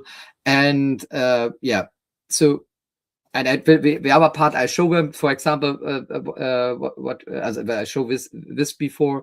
It's pretty easy to export this and to import this into your tenant, and then you can use it directly. But from the side, it's a person of all of the web parts. It's important to reconfigure or develop this data sources and so on with Visual Studio or Visual Studio Code and so on. So this is an important part. Yeah, that's it. It was but Jay and I know how hard is it to deploy SPFx web parts. It takes a long time. And with this solution, I think it's pretty easy to get and really good result. And you only need to configure your data sources. And this is not so much effort as you need to build and will a web part with SPFx. So from my side, any questions from the comments? No, I see no one.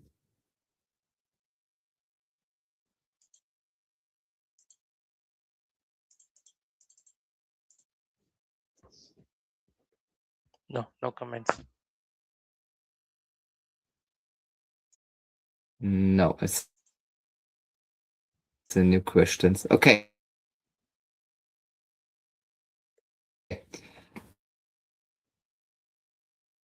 Thank you. Thank you, Marcel. Jay, Thank you, we'll see everyone. us Bye. again, and have a nice day. Same to you, Marcel. Thank you very much. Bye.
The Microsoft ecosystem is evolving faster than ever.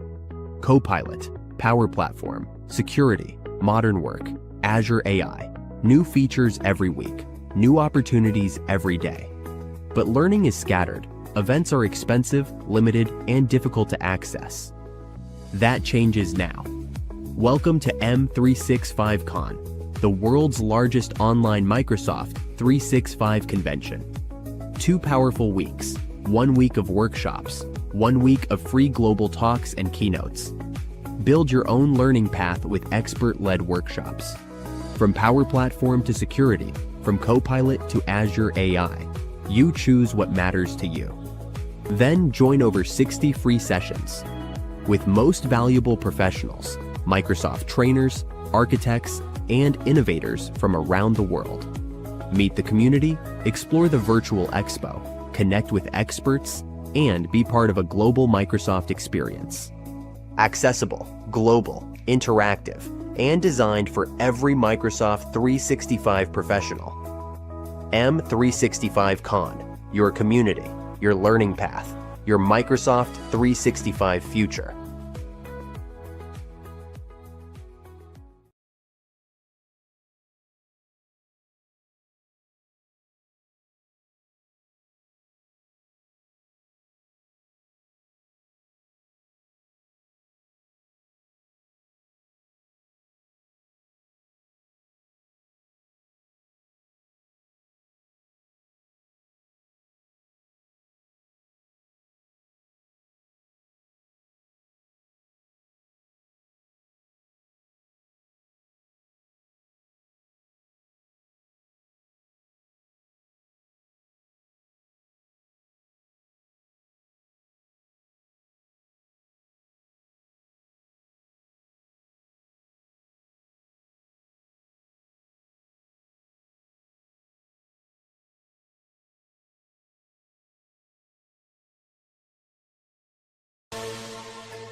Welcome to Power Bros Knowledge, where Power Platform meets pure innovation.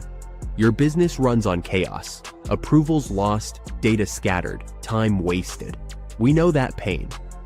Now imagine automating everything, faster, smarter, and built for impact. That's where Power Bros come in, architects of digital change. We don't talk trends, we build results. Our Knowledge Hub turns expertise into action, real tutorials, real automation, real impact. Whether it's Power Apps, Automate, Logic Apps, or Entra, we make it work together, smarter.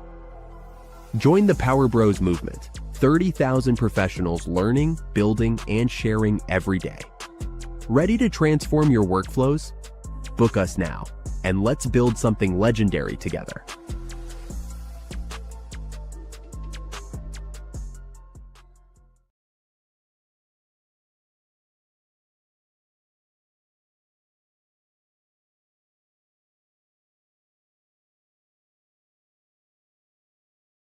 Hi, I'm Sean, and I train people to become Power Platform Solutions Architects. If you're watching this, you know Power Platform, but be honest, when you're building a solution, are you using the best tools to solve the problem, or just the tools you know? If you love building powerful, scalable solutions that make your company money, let me share why our training is different. We've noticed that the best architects know a series of best practices and they apply them to every project. So we took all these best practices and put them into this course.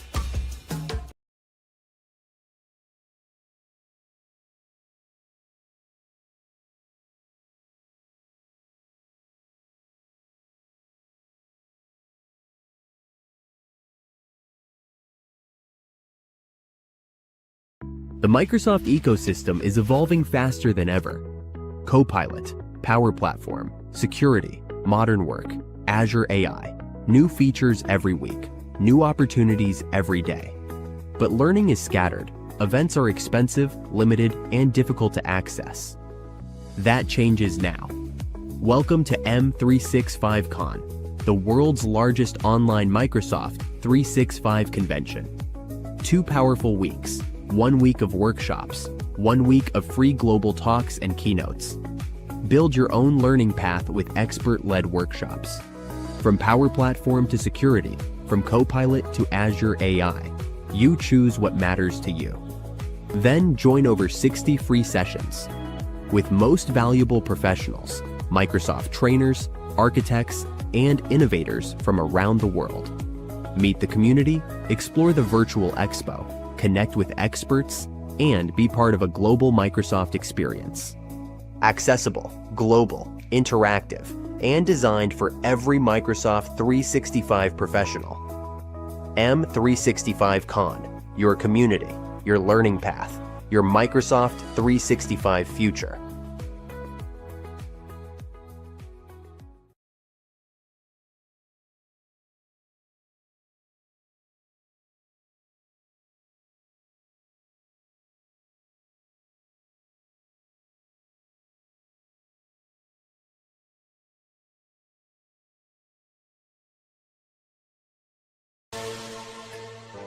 Welcome to Power Bros Knowledge, where Power Platform meets pure innovation. Your business runs on chaos, approvals lost, data scattered, time wasted. We know that pain. Now imagine automating everything, faster, smarter, and built for impact. That's where Power Bros come in, architects of digital change. We don't talk trends, we build results. Our Knowledge Hub turns expertise into action, real tutorials, real automation, real impact. Whether it's Power Apps, Automate, Logic Apps, or Entra, we make it work together, smarter. Join the Power Bros movement, 30,000 professionals learning, building, and sharing every day. Ready to transform your workflows? Book us now, and let's build something legendary together.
Hello, everyone. Welcome back again to the M365 Con. Today with me here in this Xspx session, João Ferreira, with the topic the art of SharePoint stunning pages made simple. Hello, and you can go. Hello, everyone. Thank you for having me here. Today, I'll explain a little bit how you can create beautiful pages using all the latest features that Microsoft has been adding to the platform. But rather than seeing me speaking here, it's better to see some of the things that I prepared for you. So let me quickly prepare and share my screen.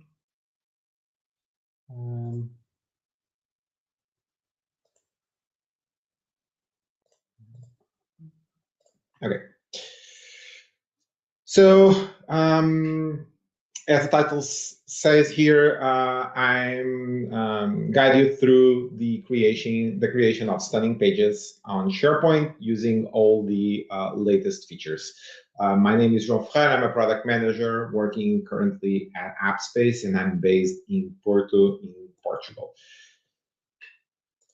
I've been working with Microsoft technologies all my professional life for more than 14 years now, and I've been always focused on creating collaboration and productivity solutions that sits on top of the Microsoft modern workplace. This means that I've joined the SharePoint fan club back in 2012 or 2011, and I've worked with all versions since 07 until today. So I have a lot of history with this platform. I'm also a SharePoint MVP and a Microsoft 365 development MVP, and I have a few blogs about Microsoft 365. I have one specifically dedicated to SharePoint that is ends on SharePoint.net, but you can find all that information on the main blog endsontech.net. All the contacts and details I'll give you in the end of the session. So before we jump into the creation of the site, let me tell you the story of the company that we will be helping on getting an exciting internet system using out-of-the-box functionality with a few customizations that you can also apply to your own internet portal. The company is called Explorer. This is the logo with fonts and the main colors. And it's basically a company that organizes outdoor activities. So the goal for them is to have a portal where collaborators can go and grab the latest from the organizations in terms of news and updates, but also a place where events and quick links and the latest about the team can be broadly shared without the need of sending an email or jumping into multiple platforms, since SharePoint is already the platform that they use to store all their documents and all their information, and they also live inside of Microsoft Teams. So it makes perfect sense to create a modern SharePoint site that looks aligned with the organization branding. So these are the colors along with the logo and how they can be used. And this is super important whenever you start a new SharePoint project.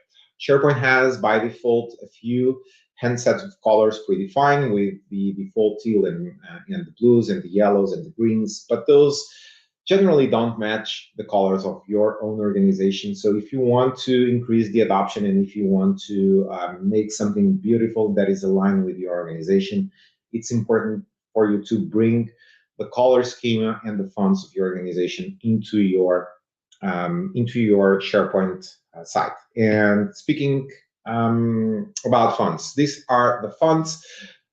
For the body, it's used the Segway UI, that it's the same font that it's used by SharePoint, but it could be any other font. And for the headings, it's used the Alternox. And these two need to be imported and added to SharePoint to create this corporate branding applied across the SharePoint intranet.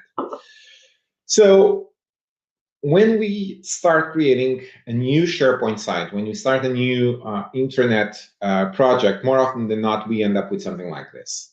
It can have a few default webparts and heroes that are the same, just to show you the art of possible. But if you delete them, you will end up with something like this. A white page with a menu and a toolbar and a footer. And we need to change this behavior, and we need to bring the corporate identity to the intranet, and that is done using the branding that SharePoint allows you to put on top of SharePoint. Microsoft has been adding new branding functionalities over the past couple of years. Just to give you a brief history about the SharePoint branding, in the past, when I started working with SharePoint, it used to be possible to do whatever you wanted to SharePoint. There were master pages and there were custom code available, and it was the Wild West. You could change pretty much anything that you wanted to the SharePoint site. More often than not, we end up with the broken sites or experiences that did not work as Microsoft originally designed them. But well, those were the fun days of making SharePoint not look like SharePoint. Then 2016 came, Microsoft introduced modern SharePoint, and with that came the locked SharePoint, and branding was one of the effect areas. Most of the customizations went away, and gradually Microsoft has been reintroducing some of them. We have now a brand center that allows us to define colors and to define the fonts, and in reality, that's all we need. In combination with the functionalities that SharePoint pages have today, we can easily replicate our corporate identity inside of SharePoint. So this is how you start, and after configuring the brand center with your own colors, and after configuring the headers with the images and logos from the organization, we can transform the blank page into something that is still blank, but is more aligned with the corporate guidelines and with the corporate branding. And if you look here, you can see that the colors were applied to the toolbar and to the menu, and the background image along with the logo was also applied to the hero. So this is the foundational step. If you want to create beautiful pages, you need to work on the branding. You need to align it with your corporate identity. Otherwise, you will be building something that will still look like SharePoint, and that might have an impact in your user adoption. We don't want to change the functionality of SharePoint. We don't want to change the way it looks like. We just want to explore the functionalities that are available out of the box, to change the layout, to adjust it to the organization needs. So this is the first step, branding. The second step is to use SharePoint flexible layouts. And this has a year now. And some of you may have tried it, may not have liked it, but I really like to build things using the flexible layouts. It still has a few things that need to be improved, specifically for mobile, but well, we are getting there. And well, if you are not familiar with flexible layouts, they are a grid system that allows you to place web parts and configure the container where the web parts are freely in the page, instead of having a rigid grid system that allows you to stack web parts on top of each other or side by side. This allows you to move them around like if it was a PowerPoint presentation. You can create multiple content zones, and you can use those to create different areas in your system to enhance the clarity and the navigation of the content that you have in your page. Instead of having just a white page with everything thrown in there, well, you can create distinct zones to help your users to understand what is what in the page. All the web parts available for SharePoint can be used inside of the flexible layouts, and this means that you can also bring your custom web parts and throw them into the flexible layout and then resize and adjust the size of them to build your pages. And this one is actually a really good one that for a long time was not possible, but I really like the use of backgrounds in the section layouts. And I'm talking not just about the color backgrounds, but also the images backgrounds that help you to stand out these sections that you have in the page. So what I will show you today is how you can go from the branding into SharePoint to build what I have in here that can be the landing page for your corporate internet. This will be this will have branding applied, custom fonts. At the top, there is a custom SharePoint Framework web part because Microsoft doesn't have one, to greeting the users, and I think having personal messages help also with the adoption, so I throw one in there. It has list formatting that allow you to create other web parts using formatting and throw them into the page, and everything you see in here was built with flexible sections and section backgrounds, and it's a mix of standard web parts in combination with all of this. But better than looking to the screenshots is to see the real thing live. So let me bring it up here. And well, let me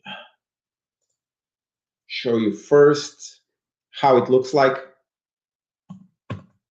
I'll just refresh. So it loads and you see the animations with things being added to the page.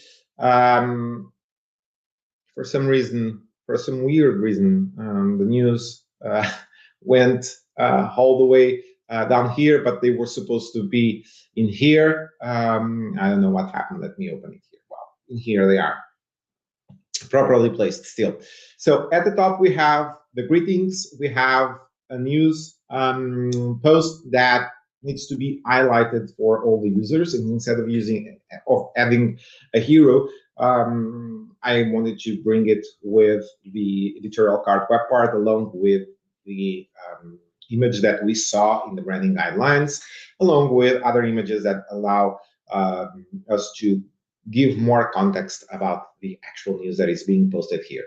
Then there's a communication hub, a dashboard that comes from Viva Connections, the calendar with the upcoming activities, quick links, and the team updates.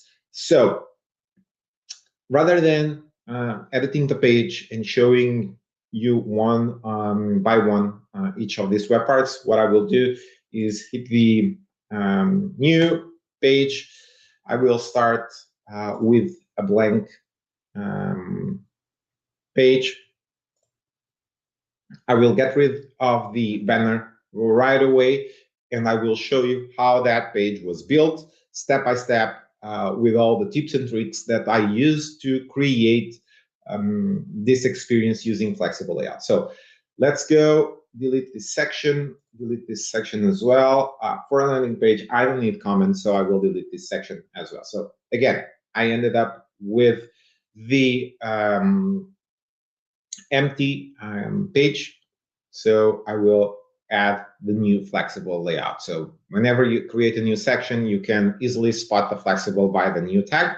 I don't know for how long the new will be there, but well, it's there and helps you to easily identify the new flexible layouts. Once you add the flexible layouts, you have the possibility to resize them. They will resize automatically as well to accommodate the web parts. So when you add web parts to this area, if it doesn't fit, it automatically grows to make sure that the web part fits in here. And if you are used to the plus icon to add web parts to SharePoint sections with the flexible layouts, they move to the side. And they are available here in the toolbox. That it's in this right side bar, and all the web parts then are available in here. It's an extra click. I personally don't like it that much, but well, it's a new way of adding web parts, and we need to get used to it. So the first thing that we need to do to configure this section is to add the background. And in order to add the background, we need to click in settings or edit properties and then go to design. There are a few predefined colors and images that Microsoft has in here. These colors come from the theme that is applied to the site, and the images are coming from Microsoft directly. So what I want to add in here is the background that I already have saved and added to this page. Whenever you add a background image to a section, it automatically adds opacity to the background to make sure that the text that you put on top, it's readable. You can get rid of it. You can set different colors for the overlay. More often than not, you will need it. Otherwise, you end up with situations where the text may overlap with the background colors, and it will not be readable. And you can adjust the level of opacity. Okay, so for this one, I will leave it as it is in the 50s. And now let's start building the interface. Let me bring here or here maybe how it looks like. So we have greetings, we have a card, and we have an image. So we will need to go to the See All web parts. This greetings web part, it's a custom one that I built, and it's available for free for you to use on my blog. So if you go to my blog, hands-on-tech.net, apps and services, then here greetings is the web part, and you have the package from here to delete and install on your own system if you would like to. So coming back here, it says by default welcome with my name. I added a few settings. I wanted to have the time of the day, and I want just to display the first name. Then I want to highlight a specific news post. And to do that, instead of using the news web part, I will use a web part that Microsoft introduced last year called editorial card. And with this web part, you can put whatever you want. It supports images, it supports text. So I will add it in here. Let me align it with that. By default, it has an image defined as the background, but to align it with the corporate branding, I will change it to the default blue. You can configure it to include pre-header, headline, description, and the call to action can be a button, an icon, or text, or the entire card can be the adding. So let me go quickly here, copy the text.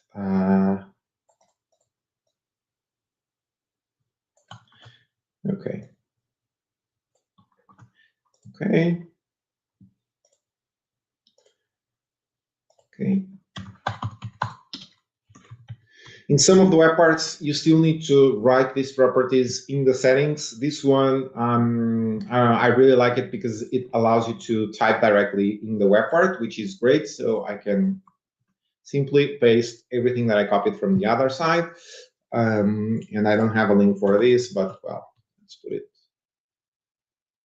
pointing to the landing page just to have it there. So the button becomes available for the user. So this is the news post that I want to highlight. It requires you to manually change it every time you want to highlight something, but well, you want to highlight something custom anyway, so you will need to do that either way.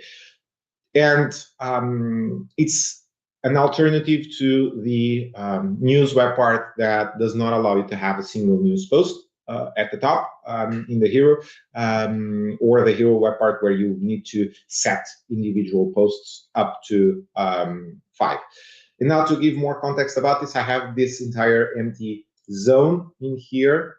What I will do is bring an image, and with images, there's actually a cool thing that you can do. Well, you don't see my second screen, but I will drag an image directly to the SharePoint page, and it will recognize that it's an image, adds the image web part to the page, and it's all we need to do. Now, if I want to change it, obviously I can, and I can upload my own image. But whenever I just need an image, I drag and drop it because, well, it saves me a lot of clicks of going to the toolbox, searching for the image web part, and so on. So this is the image that will allow me to add more context about the European training camps that is the news that I'm highlighting there. So I can increase its size, I can drag it around to place it in different locations. And for the image in particular, I can for the image and for all the other web parts now, I can decide if this becomes available or visible in the mobile device. It might not make sense to be visible on the mobile device because the flexible sections, and let me go here, allow you to define how the content flows once it's placed in the mobile area. So this can be top to bottom and left to right. If it's top to bottom, it will show me the good afternoon followed by this, and then this one, which means that, well, I can show you here, clicking the preview and putting the mobile. As you can see, this makes sense, this makes sense, this doesn't make sense, because it will be wasting space on the page that will not add anything valuable. On desktop, yes, it makes sense, but on mobile, no. So I will go to the image, I will make it hidden on mobile, and I will mark it as decorative. When you mark it as decorative, let me hit the preview.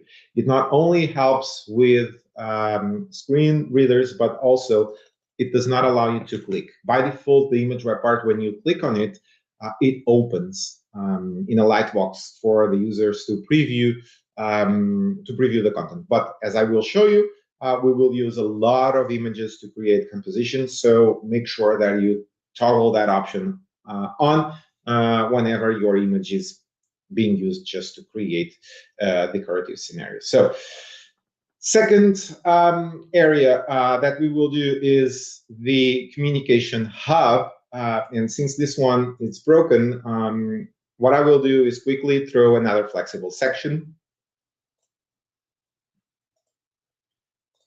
And this one I will customize with an image background that also has mountains, because, well, this company is about outdoor activities and most of them happen in the mountains. So let me go here, grab this transparent white background, and let me increase its size. As you can see, there's mountains here, there's mountains over here. In the middle, it's white, which is great for our web parts. And now let me throw the list web parts to this page. And the list web part allows you to add lists to the page, and it will not only show the data in a tabular view, but also shows the custom formattings that you have in your list. So let me go quickly here.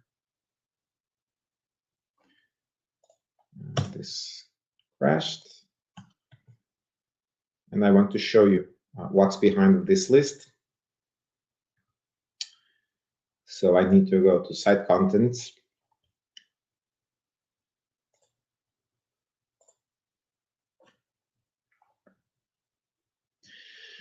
And I will open the alerts and announcements. This is a regular list it has a title, a description, and the type of announcement that formats the color of the announcement and the removable date that it's used by the view.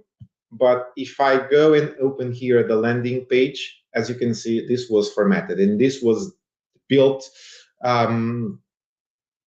using list formatting. That is a combination of JSON and HTML mixed with CSS. It's not really the topic of this session. I did other sessions, and I have quite a few articles in my blog explaining how to use this.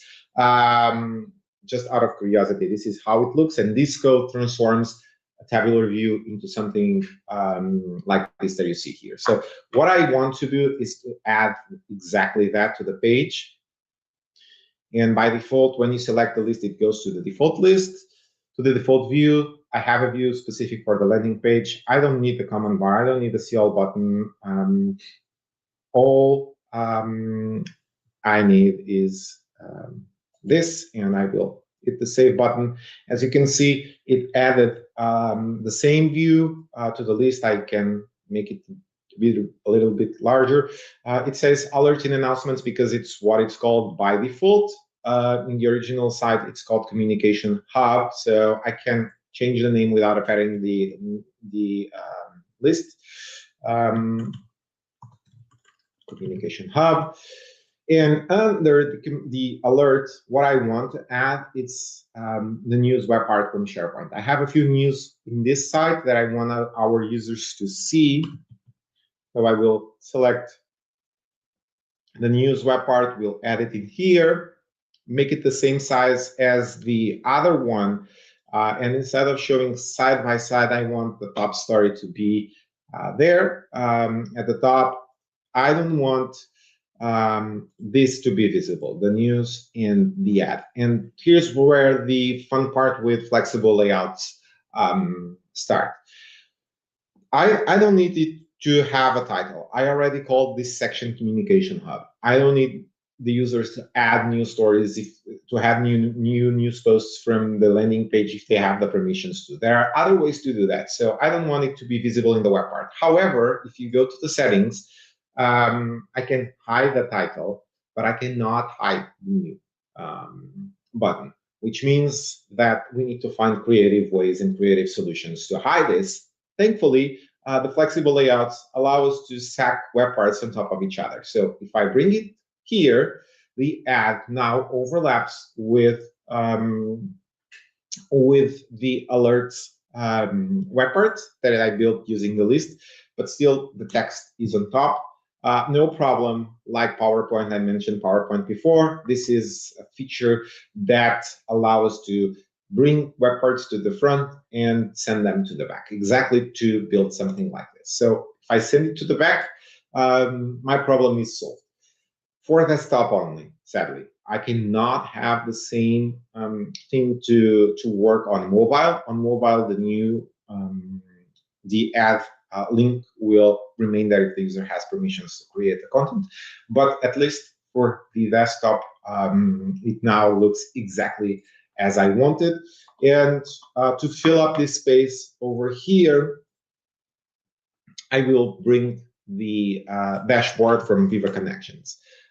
That was already configured prior to the session. To save us some time, I will place it in here, align it to the top. One thing that I want to bring to your attention is that Microsoft did a great work recently to format all the web parts to inherit the custom fonts that you add to the pages. I didn't mention this before, but I want to bring it to your attention now. All the addings and things that you see here are using the custom fonts that we have from the Brand Center that were uploaded. Out-of-the-box web parts already inherit those. It was not always like this, but now it is, which is good. There's one remaining thing that needs to be done by Microsoft, that it's the alignment of the titles of the web parts. As you can see, these two are not aligned. There's a margin in the dashboard that does not exist in the list web part. So there will be a misalignment here in the titles. We could fix this by putting a blank image on top of this title, or deleting the title and then adding a text web part. But it's an overkill. We'll add more weight to the page, and it's just a few pixels off. So there's no big deal. As I mentioned before, when you add web parts to the page, the flexible section grows to accommodate them. And this web part, when I added it, it was added under the news, which means that the section expanded, but it does not retract if you move it or if you delete it from the page, which means that you will always need to adjust it. I don't particularly like this behavior, because sometimes just because I move web parts from one place to the other, it grows and forces me to readjust the size. But well, it is what it is. It's not a big problem. Just take into consideration that if you change the position of the web parts, chances that the section will grow are high, and you will need to adjust them before saving the page. Probably that's what happened in here, and that's why we have this huge section, because I did something here at the top. I didn't notice what was happening here, and I saved it with huge section. Not a big deal. It can easily be fixed, but well, take that into consideration. Now let's add another section here. I will just throw the events web parts to the page, just to show you that you can put whatever you want in here. Make it slightly bigger to align with the top one. Make the compact view, and well, let's put the quick links on this side. I will not fill the quick links because otherwise I won't be able to go to the end of the presentation, but let me bring them here. See all web parts. Quick links. Okay. You will not see them once I publish the page, but well, at least they are here now. I will make this slightly shorter, and now let's create two new sections to create the behavior that you see here. With the mountains, creating a distinct section between this content and the content that you pretend to highlight. So let me show you how you can also build this on your side. Again, we will need a flexible section, and we will need a background. To create that effect with the mountains, I have prepared this image with the mountains with different shades of blue. It ends in white at the top, so it connects perfectly to the top section, and at the bottom it ends with the same color that is used by the branding of the organization, which match the menu and can be also set as the background color for a section. So let me go here and let me quickly add the background.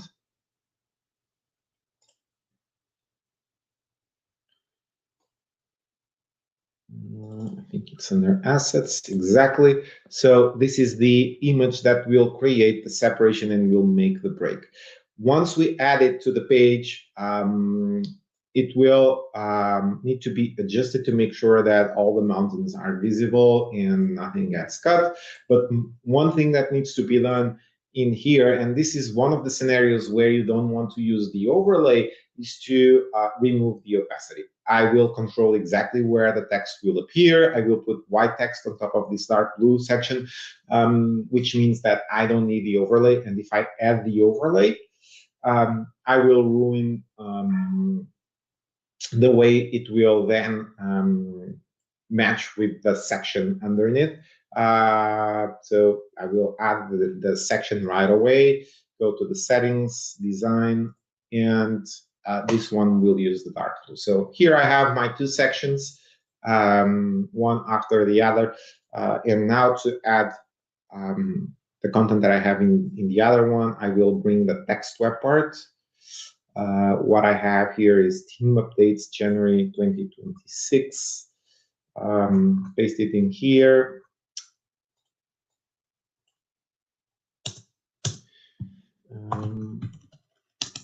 Team updates January 2026. As you can see in this one, it's using the Alternox font, that it's the font from the organization. When I'm typing, it's still using the Segaway. That's because I'm using the normal text. All the addings that you set in here will be using then the Alternox font. So let me just configure this a little bit different to make this stand out a bit more. So I will put here, well, 58, and I will make this slightly bigger, even extra space here, reduce this, and that's it. This is the title for my section. And now let's expand this one, and let me show you how you can build your own web parts using just out-of-the-box web parts. What I have here for the team members could well be a custom web part that grabs the image from the profile, the text for the action, and the names from the profile, and then have custom text written for the celebration. This could well be stored in a SharePoint list, or you can build it yourself by using out-of-the-box web parts and by stacking web parts on top of each other. So let me show you how I did this exactly. And to start with, I will bring the pink container where the text is. Again, drag and drop, best thing ever on SharePoint pages for images. Well, let's resize this. I will bring the profile picture of the person that I want to highlight. Let me drag it. Well, I will put it here in the middle so we can see how things start to evolve. Now, I will overlap the two images. With images, now you can use crops. There are a few available for you to select. I really like the teardrop. That's the one that it was used. As you can see, I don't know if it's visible on your screen or not, but there are still pink in there. So I will move this one grid item to the top. Great. Okay. And now what is missing? Or let me put it in here. Yeah. What is missing? It's the text. And there are two areas of text in there as well. Bring the text web part. Type new, all in caps. New hire. And this is Maria Silva. So let's format this in 10. And this one in 24. Center it. Oops. Center. Yeah. So as you can see, this is with the same font that is there at the top. In here, it's not. Again, same thing.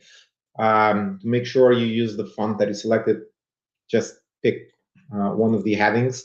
Now I will have to reformat it again because by default, it adds font size. Yeah, this is fine. Let's center it one more time.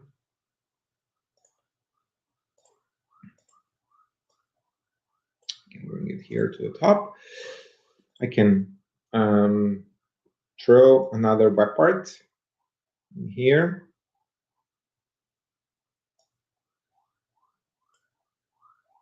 Yeah, well, I will just copy the text, paste it as plain text in here, give it a little bit more space to breathe. to fit in the area. Great.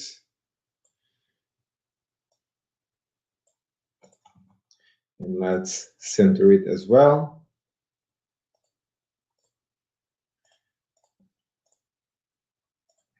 And we can bring it a little bit closer to the name. And this one as well. All right. So I've built it.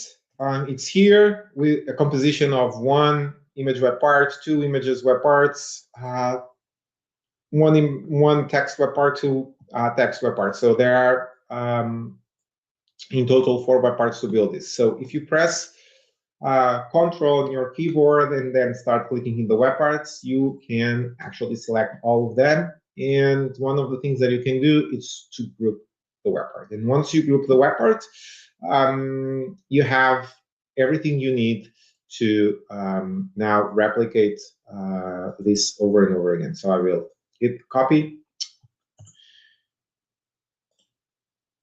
Make sure that you select the outline, that it's highlighted in blue when you hit the copy. Otherwise, if you select one of the internal web parts, you will just copy the internal web part. Copy it. Yeah, here's the web part. And the fastest I try to do this, the worse, but well.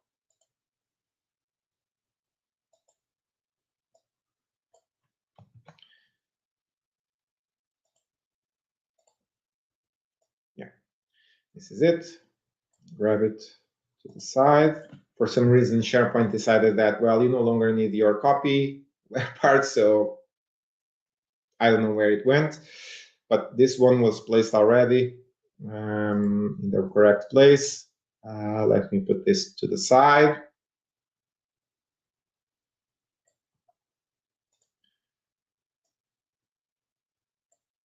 And now I can go on and on and on and on and replicate them to create the 4 things that I have here. And all of this was built just using out-of-the-box components that create the custom web part that you can use to highlight content. Again, respecting the branding guidelines from the organization. I know we are reaching the limit for the time of this session. I had a lot more to explain you on how to build this. Hopefully you got some valuable things out of it. One thing that, well, I didn't have time to show how to do, but I want to mention again, it's the brand center. If you don't have it configured yet in your organization, you must configure it. This is the way you will be able to bring the brand colors and the fonts into your system. And once you configure it globally for the entire organization, then in the change the look, when you go to site branding, there is also a new thing that Microsoft brought. You will be able to create themes that use the colors, the organization colors that were defined globally for the organization. You can create and bring your own. But if you define the brand colors for the organization, your users also will be able to take advantage of those. And same thing for the font packages. Click to add, create a new font package. This needs to be added globally to the organization, and custom fonts are defined this way. And this gets applied to out-of-the-box web parts, and if custom web parts were developed to make use of them, they will also inherit the custom fonts. I don't know if there's any questions in the chat.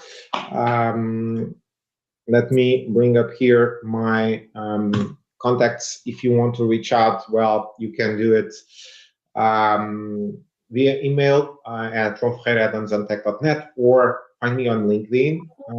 I'm also on Twitter and Blue Sky, but these days I'm more active on LinkedIn. So thank you for being here, and well, let's see if there are questions that I can help you with. Yes, I think it was a very impressive session. It's amazing to see how SharePoint has changed in the last 2 years. All these new functionalities to bring more design on it. This was, I would say, missing point in the years before. And now you can design really cool side stuff with it. Really, really impressive. I want to thank you, but I have a question. So, so what do you? It's more an not a knowledge question. It's more an how it could be in the future. I saw that it's now possible to create site stuff with Graph API. So, in my idea in the background is, oh, Microsoft will do something with an agent to create sites like you created it here yesterday via prompting. Do you know something about this? Do you have ever seen about this? Is that coming or not? No. Or what do you think? I think it would be great with the Pages agent to be able to create something like this, but specifically for the flexible sections, even the APIs, I don't think they are available yet. It might be possible for the old 1 column, 2 columns, right sidebar sections that Microsoft has, but for the flexible ones and for this overlap of web parts, I don't think there's something already available for Copilot. So hope it will coming, because this would be save a lot of time, I would say. Yeah. But for us consultants, not so good. But I think what I see, what we see today regarding to Copilot pages and all this stuff regarding to the knowledge agents and so on. A lot of changes in the background, and everything goes more and more into the agent way. So yeah, let us see what this future brings. So I want to thank you. It was amazing sessions, a lot of fun. It was a really hands-on session. I like that. Yeah, our next guest is Christian Brinkhoff with From Clicks to Agent, How AI Rewriting the Personal Computer. Yeah, I hope we see us again. I wish you a nice day and see you soon. And we see us again in nearly 10 minutes. Bye-bye. Bye-bye. The Microsoft ecosystem is evolving faster than ever. Copilot, Power Platform, security, modern work, Azure AI, new features every week, new opportunities every day. But learning is scattered. Events are expensive, limited, and difficult to access. That changes now. Welcome to M365 Con, the world's largest online Microsoft 365 convention. 2 powerful weeks. 1 week of workshops, 1 week of free global talks and keynotes. Build your own learning path with expert-led workshops. From Power Platform to security, from Copilot to Azure AI, you choose what matters to you. Then join over 60 free sessions with most valuable professionals, Microsoft trainers, architects, and innovators from around the world. Meet the community, explore the virtual expo, connect with experts, and be part of a global Microsoft experience. Accessible, global, interactive, and designed for every Microsoft 365 professional. M365 Con, your community, your learning path, your Microsoft 365 future.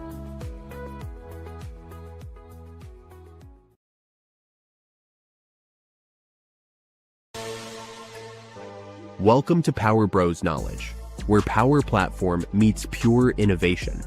Your business runs on chaos, approvals lost, data scattered, time wasted. We know that pain. Now imagine automating everything, faster, smarter, and built for impact. That's where Power Bros come in, architects of digital change. We don't talk trends, we build results. Our Knowledge Hub turns expertise into action, real tutorials, real automation, real impact.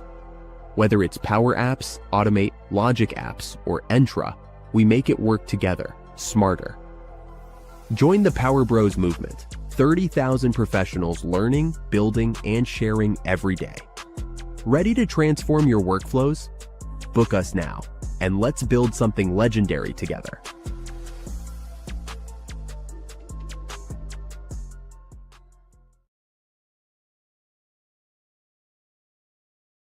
Hi, I'm Sean, and I train people to become Power Platform Solutions Architects. If you're watching this, you know Power Platform, but be honest, when you're building a solution, are you using the best tools to solve the problem, or just the tools you know? If you love building powerful, scalable solutions that make your company money, let me share why our training is different. We've noticed that the best architects know a series of best practices and they apply them to every project. So we took all these best practices and put them into this course.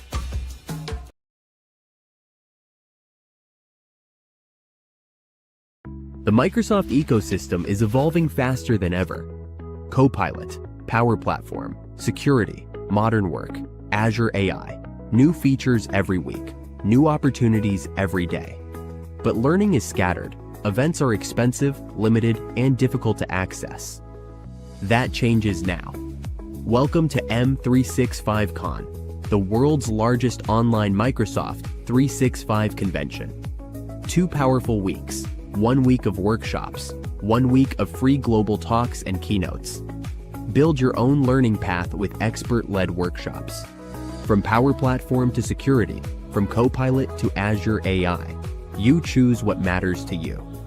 Then join over 60 free sessions with most valuable professionals, Microsoft trainers, architects, and innovators from around the world. Meet the community, explore the virtual expo, connect with experts, and be part of a global Microsoft experience. Accessible, global, interactive, and designed for every Microsoft 365 professional. M365 Con, your community, your learning path, your Microsoft 365 future.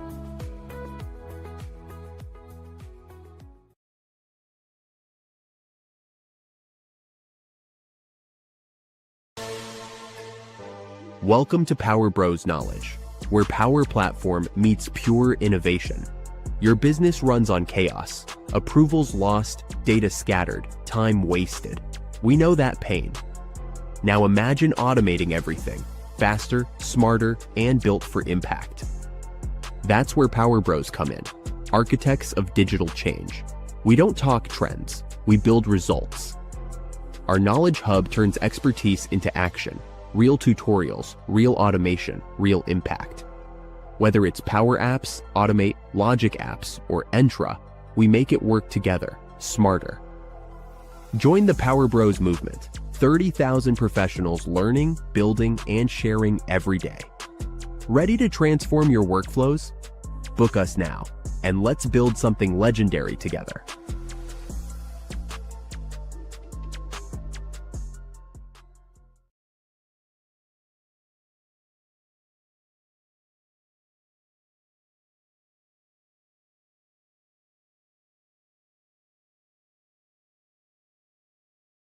Hi, I'm Sean, and I train people to become Power Platform Solutions Architects. If you're watching this, you know Power Platform, but be honest, when you're building a solution, are you using the best tools to solve the problem, or just the tools you know? If you love building powerful, scalable solutions that make your company money, let me share why our training is different. We've noticed that the best architects know a series of best practices and they apply them to every project. So we took all these best practices and put them into this course.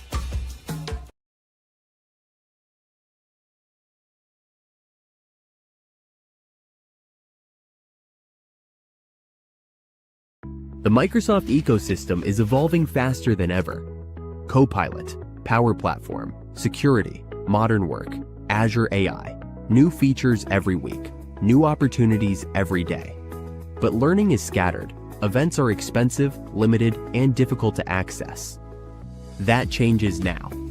Welcome to M365 Con, the world's largest online Microsoft 365 convention. 2 powerful weeks, 1 week of workshops, 1 week of free global talks and keynotes. Build your own learning path with expert-led workshops. From Power Platform to security, from Copilot to Azure AI, you choose what matters to you.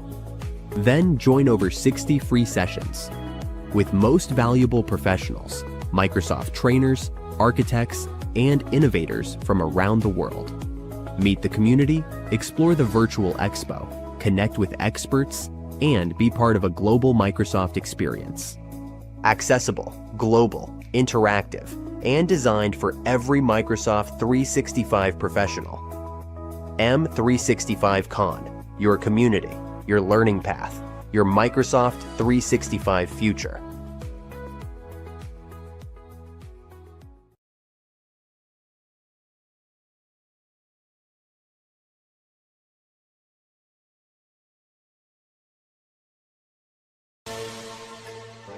Welcome to Power Bros Knowledge, where Power Platform meets pure innovation. Your business runs on chaos, approvals lost, data scattered, time wasted. We know that pain. Now imagine automating everything, faster, smarter, and built for impact. That's where Power Bros come in, architects of digital change. We don't talk trends, we build results. Our Knowledge Hub turns expertise into action. Real tutorials, real automation, real impact. Whether it's Power Apps, Automate, Logic Apps, or Entra, we make it work together, smarter. Join the Power Bros movement. 30,000 professionals learning, building, and sharing every day. Ready to transform your workflows? Book us now, and let's build something legendary together.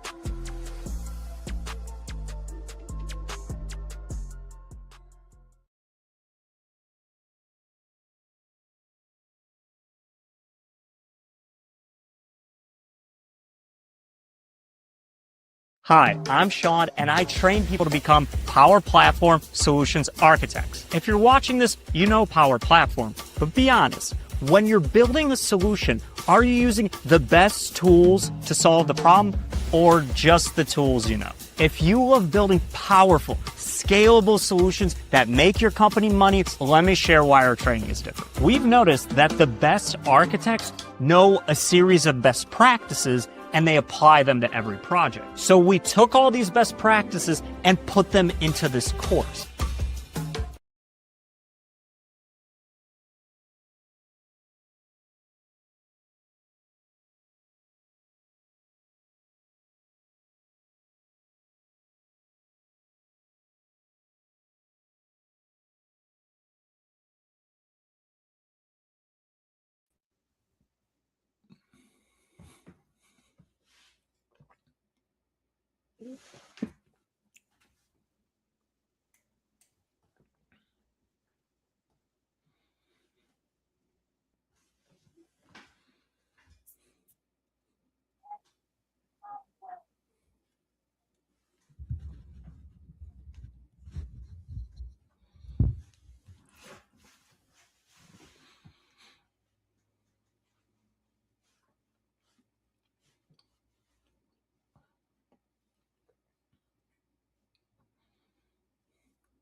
Hello and a warm welcome to the M365 Con again. Today with me here in this expert session is Christian Brinkhoff from Microsoft, from Redmond. He's a product manager for Windows 365. This topic is from clicks to agents, how AI is rewriting the personal computer. A warm welcome, and you can start. Hey, thanks, Marcel, and a very good morning, early morning from Redmond here. It's just past 7 a.m. I'm really excited to be here, and I've seen so many sessions already happening in the last couple of days that I'm super excited to share. How we are going to change how we're going to interact with our computers with Windows Cloud and AI coming together as one. So I'm Christian Brinkhoff. I'm part of the Windows Cloud Engineering team, and the Windows Cloud Engineering team is the team in Redmond that is responsible for Windows 365, just was being said in the intro, as well as Azure Virtual Desktop and remote desktop services, as well as new integrations that you will soon see coming to life, where AI and cloud are coming together, creating new unique experiences for customers. From clicks to agents, what that means is something I'm going to explain you in the next 45 minutes. And I really want to take you on a journey of like the past of Windows to as well the future of Windows with some fun along the way. So parts that we released in the last couple months were AI-enabled cloud PCs and Windows 365 for agents. So what does that mean? What does it bring you as an end user or an IT professional as value for your business? So let's kick things off and have some fun here together.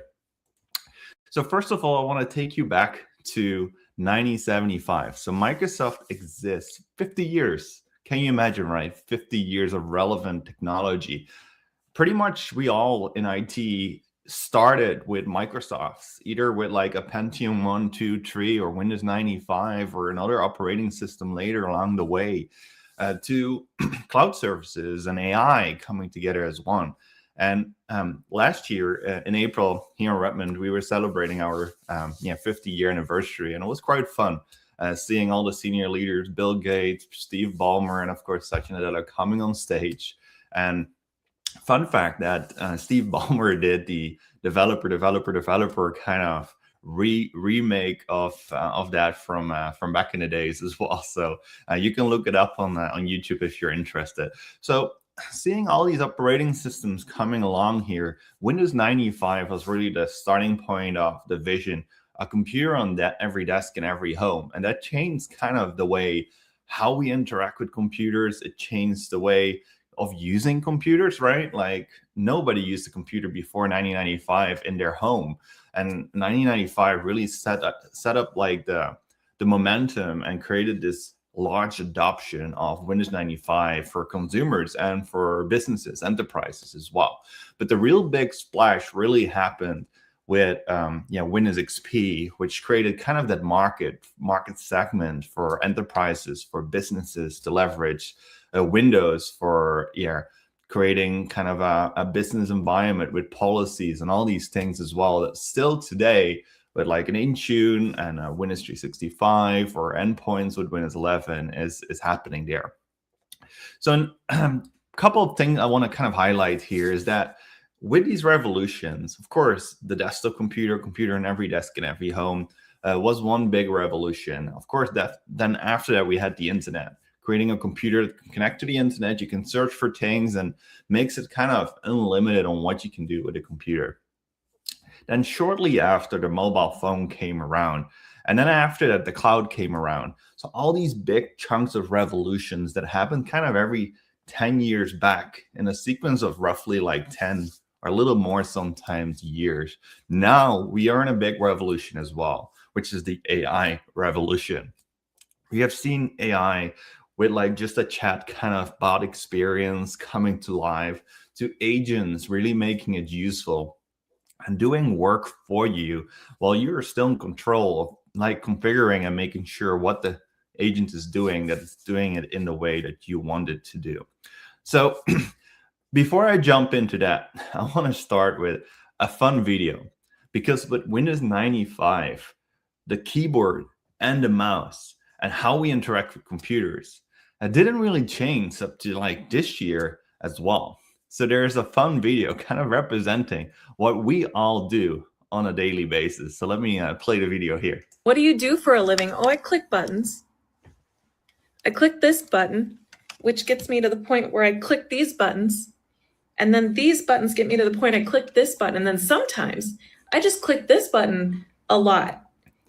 And then sometimes I click these buttons a lot. And unfortunately, my body cannot differentiate running a marathon from having to click all the buttons.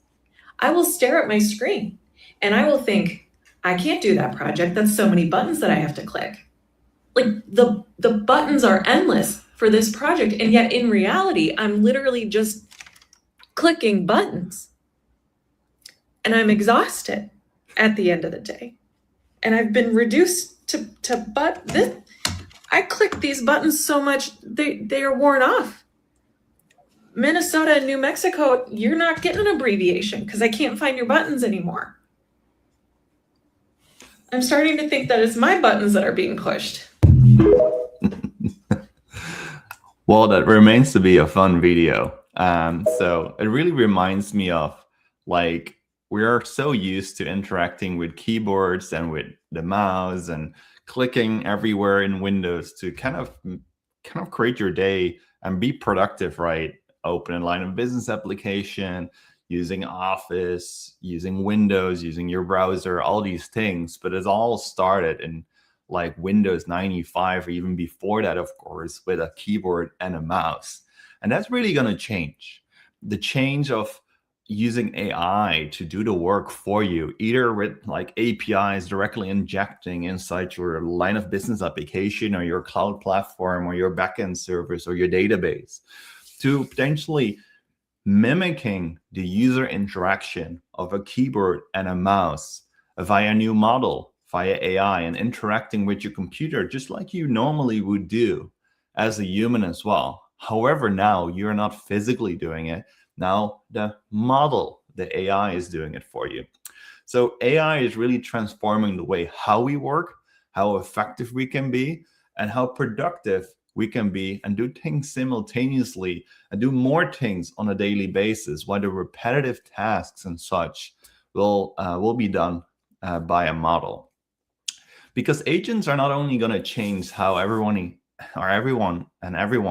is going to interact with their computers, they're also going to append kind of the software industry. And Bill Gates, who wrote this code, is really seeing AI being the biggest revolution in computing since like typing commands and interacting with your computer with keyboard and mouse, just like I presented before. And I always think, like, when I present this, that you think, hey, we are kind of in a scene of the Matrix, or this is actually feeling like futuristic, and movies like The Matrix, I, Robot, all these movies have been pointing to that like 10, 15 years ago. It's going in that direction, and it's actually happening right now.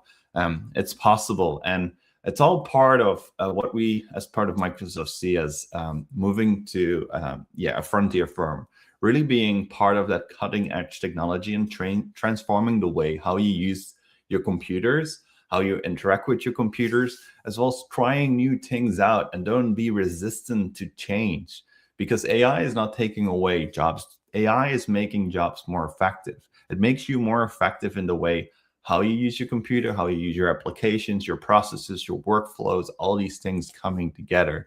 And this is a great report from last year that you can just download on the internet. It's called The Year of the Frontier Firm is Born. And this creates kind of a vision set of how we see in different phases how humans will interact with AI as part of humans with assistants or with agents as well. So before I jump into like what's Windows 365 for agents and how it's going to change how you interact with your computer, and what AI-enabled cloud PCs are to inject and infuse in the habit of the user, you see a great kind of three-phase layer kind of approach as you, as an IT professional, approach your business, your people. And most likely, a lot of people in your business have not been changing the way how they interact with computers. So it can be very like create resistance or like a change in the natural habit of that user. So what's the best approach there to make sure that users see the value of AI, as well as don't make too much changes in the first kind of set of tools that you provide them? So we most likely all have used M365 Copilot, or the users in your business, hopefully as well, are starting to get into POCs. And that's really the way how to get started. Get familiar with like Copilot, try out some changes, or creating a document, or summarize things, or create meeting kind of invites, descriptions, and all these things as well. And really use it as your co-pilot, your assistant next to you as a user, as a human. And then, of course, phase 2 and phase 3 are really more that advanced phase, where an agent is really configured to do a specific task for the user. And then based on the user interaction with that agent, whether it's Copilot or a different tool, Microsoft Foundry, or other solution that you're using, the user is in control of doing that, but the configuration of that agent is really pointed to specific tasks, and do that in exactly sort of the way the user would do that as well. However, as part of human-led agents, there are a lot of limitations of agents right now. If you talk about, hey, I'm using a computer, a Windows 11 computer or a virtual desktop, and I'm using my line of business apps, my corporate applications, my SAP application, or another older application that has been written by a developer in your organization, and the developer left the company, or the source code is not there anymore, or it's too old to kind of interact with or change the code with, to potentially destroy the application, and it doesn't work anymore. And that's the reality of a lot of businesses these days, that cannot kind of change to kind of inject or infuse AI directly and modernize that application to like the state of like using Windows ML as an SDK or Onyx runtime. So what we built with Windows 365 for Agents is a platform that can interact with a computer use model, OpenAI operator, or other models from like Anthropic, to mimic the interaction of how you would interact with your line of business applications. However, now it's completely automated and done by this model, where Windows 365 for Agents provide a pay-by-usage platform specifically built for agent makers and first-party agents like Microsoft Copilot Studio. So let me play a quick video, and then we jump straight into it. Microsoft Copilot Studio is Microsoft's native AI agent platform, designed to enable organizations to build, customize, and manage intelligent agents that work across Microsoft 365 and beyond. Whether you're an agent maker, IT leader, or business decision maker, Copilot Studio empowers you to automate at scale, securely and efficiently. Agents excel when an API is available. But what happens when there isn't one? That's where computer use comes in. One of the most powerful capabilities in Copilot Studio, enabling AI agents to use a computer just like a human would. Introducing Windows 365 for Agents. Now AI agents can run computer use on scalable, secure cloud PCs, reliable and ready when you are. Create and manage cloud PC pools directly in Copilot Studio and automate your enterprise applications without bringing your own machines. Here's how it works. Create your computer-using agent and define its tasks in natural language. Provision or use an existing cloud PC pool. Test and iterate on your automation to make sure it works as expected. Publish your agent to run autonomously in production.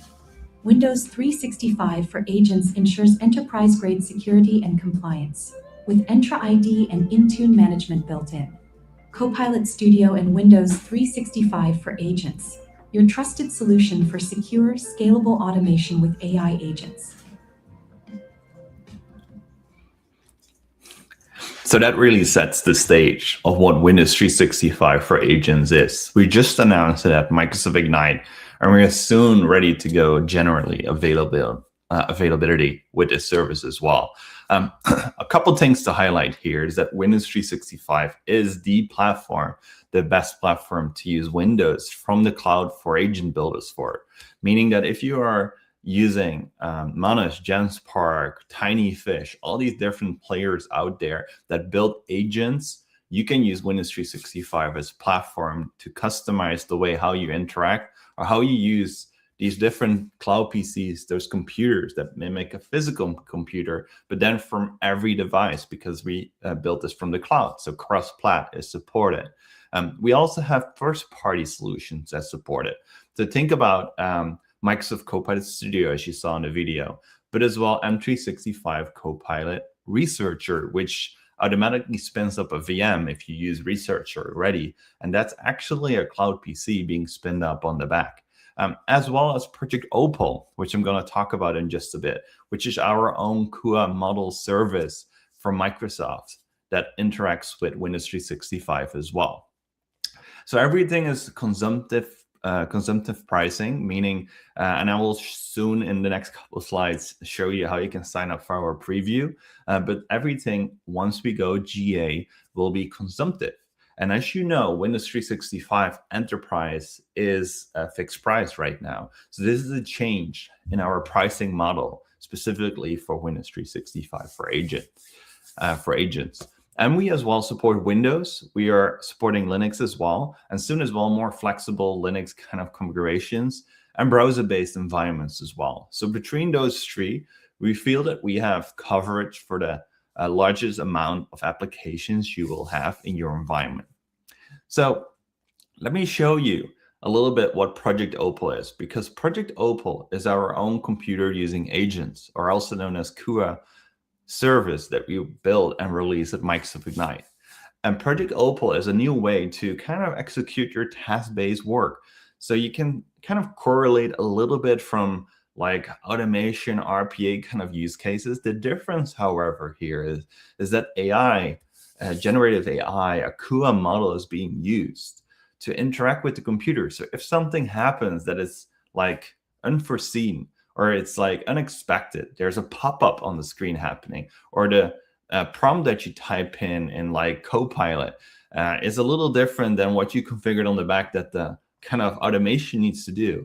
The Kua can navigate through kind of natural language processing in a way to do with deep learning and interaction with like the model on the back, exactly what you want it to do, and even kind of like maneuver its way around other use cases that you didn't cover on the back end to configure. So it's very advanced, and the reasoning model and all these different enhancements from like the models that we use on the back is possible to use as well, and hence why it's so advanced in terms of how it can interact with the computer as you would normally do as a user with your line of business applications. So as I said before, Windows 365 is being used on the back for Project Opal. Project Opal is now in Frontier. So I'm pretty sure you all know what Frontier program is. Frontier program is Microsoft program for early previews, releases around like M365 Copilot and other M365 applications like Word, Office, PowerPoint, Excel, where AI is being infused in the application.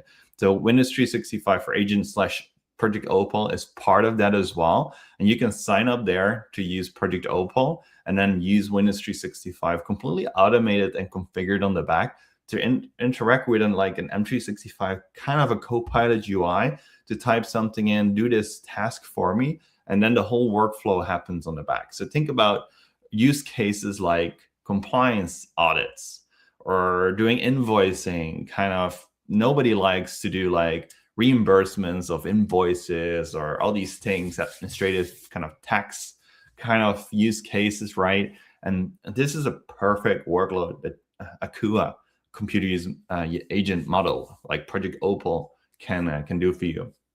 Think about kind of self-service kind of workflow capabilities like new hire onboardings, time card creation, inventory management. So maybe you're a retail business and you want to kind of automate checking in certain things in your software.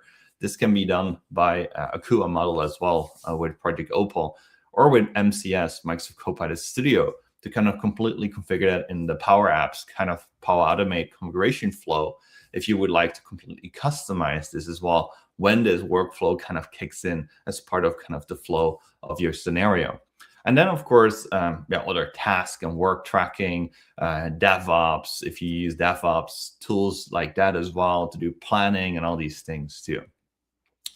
So the other beauty of using a Kua model, an agent, as I just explained, with, for example, Opal and Windows 365 for Agent, or any of the other third-party players out there like Manus and TinyFish and GenSpark that I just called out, is really that you can kind of correlate different applications with each other. So for example, you can say, hey, pull this from Outlook, create this task in this application, and finish this entry level kind of configuration in this application for me. And what it then does, it starts the application X, it starts Office, it goes into your agenda, and then it correlates that just like you normally naturally would do as a user, and then brings it all together and then finish the task in the way it should. So it's not like a static kind of automated flow that happens exactly the same how it normally would go, like a synthetic kind of user workload. No, this is actually a natural user workload happening with the model navigating through certain things. A perfect example is for like if you go to Windows, sometimes you get pop-ups. You get a pop-up of like Windows updates or another notification or error code or something else. A Kua model can navigate through that and select yes or no, or click the red cross, or at least knows where to go to. In older kind of automation RPA kind of workloads, it was always a problem that sometimes something happens unexpected and it didn't know where to go to. And that's solved with this Kua model approach. So one of the things I want to highlight as well is how you can use the Windows 365 for Agents solution as part of the M365 Copilot interaction. So let me play this quick video and show you how that works. Meet Opal, a new capability in Microsoft 365 Copilot that gets task-based work done. Start by sharing your goal to collect screenshots for a compliance audit and watch it spring into action. Opal instantly builds a plan for the job and starts executing. It launches a cloud PC from Windows 365 for Agents to perform real actions, clicking, typing, navigating, just as a human user would, all within a compliant environment. You can guide the work at any time by taking control. Opal pauses while you make your adjustment. Hand it back and Opal resumes seamlessly. While the job continues to run, let's add an extra instruction in chat. Navigate to OneDrive after taking screenshots. Opal adapts instantly, keeping the workflow smooth. Here you can see Opal is finishing up taking the relevant screenshots and navigates to OneDrive. It clicks through relevant folders to locate where the screenshots have been stored, verifying all the information has been captured. Once the job is completed, Opal notifies you it's ready for review and provides a link to outputs as needed. In this case, Opal has provided a link to the OneDrive folder where the screenshots have been stored. Users can keep going with this job or close and start a new one. Try Opal today and experience a smarter way to get work done. Yeah, pretty awesome demo in my opinion. And what you just saw was really kind of an interaction of using your Windows computer, a cloud PC, coming from the cloud. So you can use this from any device you have that supports Project Opal, and then interact and change and modify or kind of adjust your prompt to make the workload more precise, or kind of preload your model with certain workload kind of information. But then later on, if the model kind of does its thing, you can also like take control and then kind of jump in your Windows session and kind of manually do things if you have to, and then go back and then kind of use the prompt kind of chat functionality again to continue kind of interacting with like the model that eventually then interacts with your Windows computer.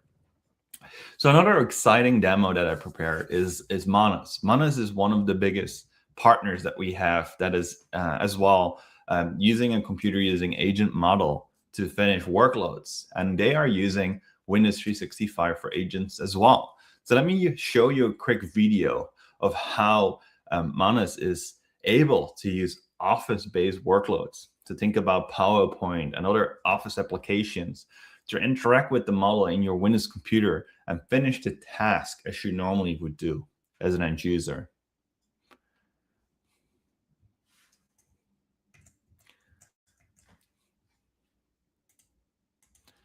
So what you see here is the UI of Manus. So it's like representing a little bit a similar kind of chat UI.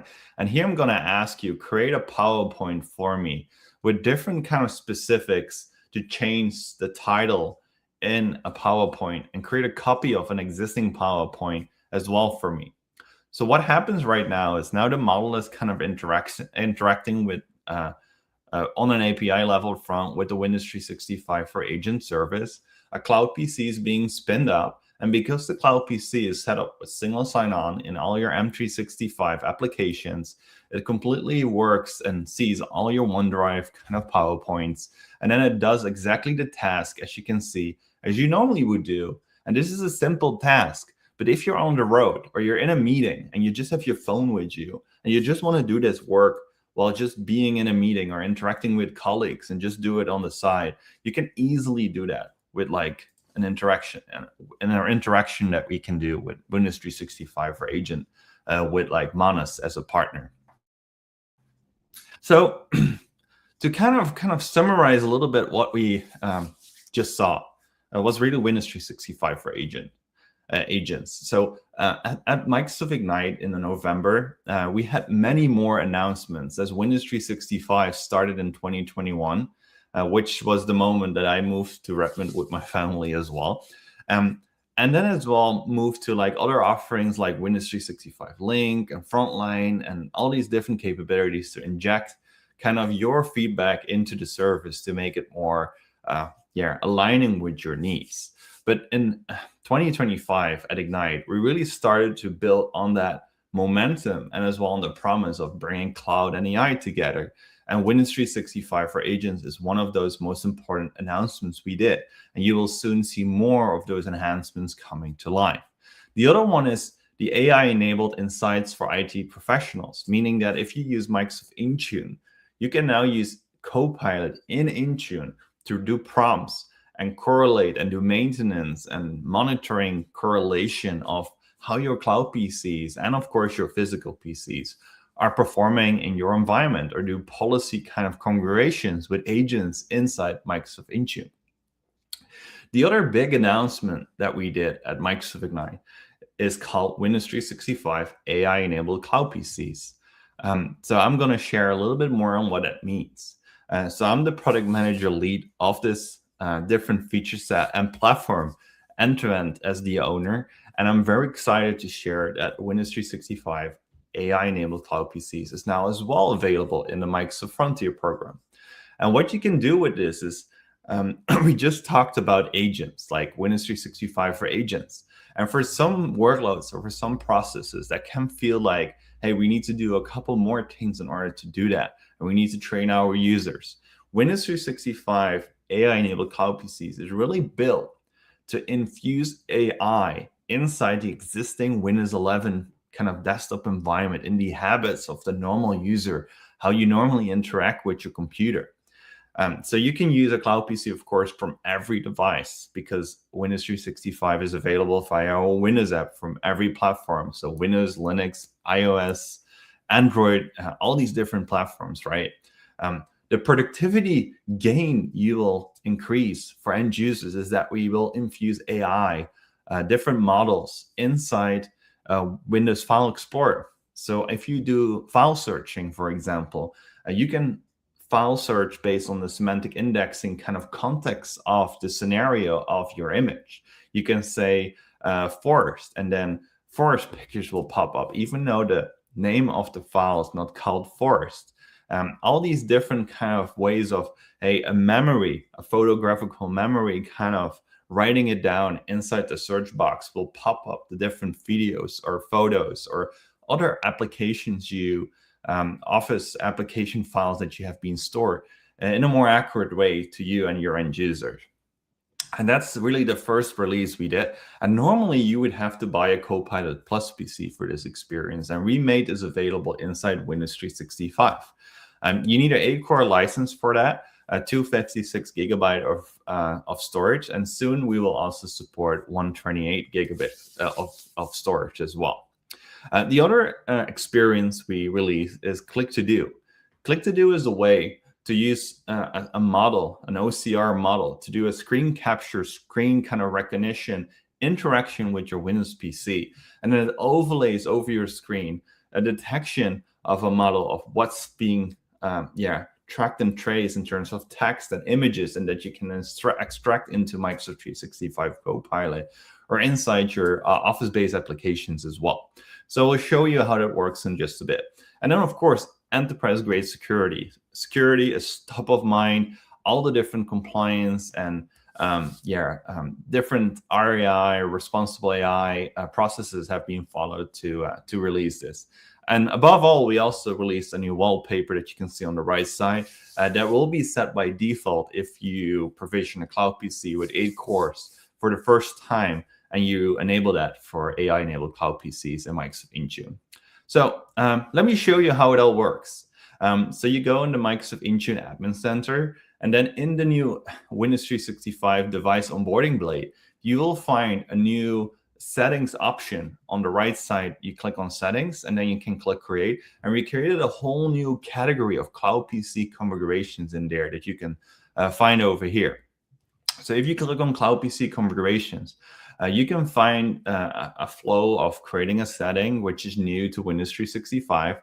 So I'm just giving a random name. And here you can see the first setting we made available, AI-enabled features. This is default disabled, but if you're interested in trying this out, you need to, of course, enable this. Then you given a group to filter your users to activate this setting to. So you can filter your internal IT department or a set of like finance users in there, different group configuration names that you already have, or create a separate group for test users. So once you're done with this, everything will automate kind of on the back. So the provisioning of the cloud PCs, if you provision a new cloud PC with 8 cores, it will automatically get AI enabled. So give you a little bit of like how it works on the back. So here you see like an AI-enabled cloud PC on the right side, and on the left side you see a Copilot Plus PC, because you probably are familiar with Copilot Plus PCs. They have been around for a while. So we take the best experiences and features from Copilot Plus PCs. So think about the search experience, AI file search, or also known as improved search, as well as click to do. Federated search is also integrated, so you can search for OneDrive files inside your file explorer, as well, based on that same semantic indexing, model injection, and SLM enhancement for your semantic search experience. And then soon we will add as well more model interactive experiences to it as well. The other thing we have inside Windows as something that you can try is searching in settings in your cloud PC, meaning that in settings you can search for a specific setting by name or by scenario, and then it will find that faster for you as well. And it all works based on a hybrid compute framework, a new platform we built on the back, as MPUs, physical MPUs, are not available inside in the Microsoft data centers. We created a new platform that infuses based on a network injection and streaming the AI inferencing from the cloud PC to that platform with a kind of a bursting experience that can be unlimited, configurable in the future for specific workloads if it needs to provide you a consistent productive experience from every device in your cloud PC without being bound by a certain amount of TOPS and such in your environment. So let me show you a little bit kind of how it works and how we monitor it on the back as well. So what you see here are our IT admin controls and monitoring capabilities. So in Intune, I just showed you how you can configure the AI-enabled cloud PC setting in the settings menu. But on the right side here, you see also our monitoring dashboard. So in here, you can see AI-enabled cloud PCs initiated, ready to use, filled, meaning that if you enable a cloud PC by the policy, and the policy was kicked in later, or before or after a certain task was done, or the provisioning didn't happen before the enablement of that setting, you can kind of see here how the provisioning and enablement of AI-enabled cloud PCs and the kind of agent installation on the back is happening. So you can do some troubleshooting there to see, hey, is my user already using the AI-enabled cloud PC kind of features or not from this cloud PC overview dashboard. We are available in many regions. So in the US, West US, East US, in India as well. We are available in Australia, in the UK, West Europe, North Europe as well. We just are about to add Japan East. So if you're from Asia watching this session, Japan East is coming there as well. We are working on some more regions like in the Middle East and such, so stay tuned for that being added. But we have the broadest coverage with these regions already, so really encourage you to start kicking the tires and try it out. So yeah, enough talking, right? Like I really want to jump in another demo here and show you how AI-enabled cloud PCs work. So what you see here is our new end user experience card. So you see the new wallpaper, and in the left-hand corner, you see AI enabled as a new tag. And that's the new category we introduced as part of the Ignite announcement and releases we did there, as I shared earlier, to really highlight for the end user and as well, of course, for the IT professional, how this cloud PC is being configured. We have been adding in the last week or so Frontier next to the AI-enabled tag as well. And now you can even actually hover over the tag and as well see what an AI-enabled cloud PC actually means.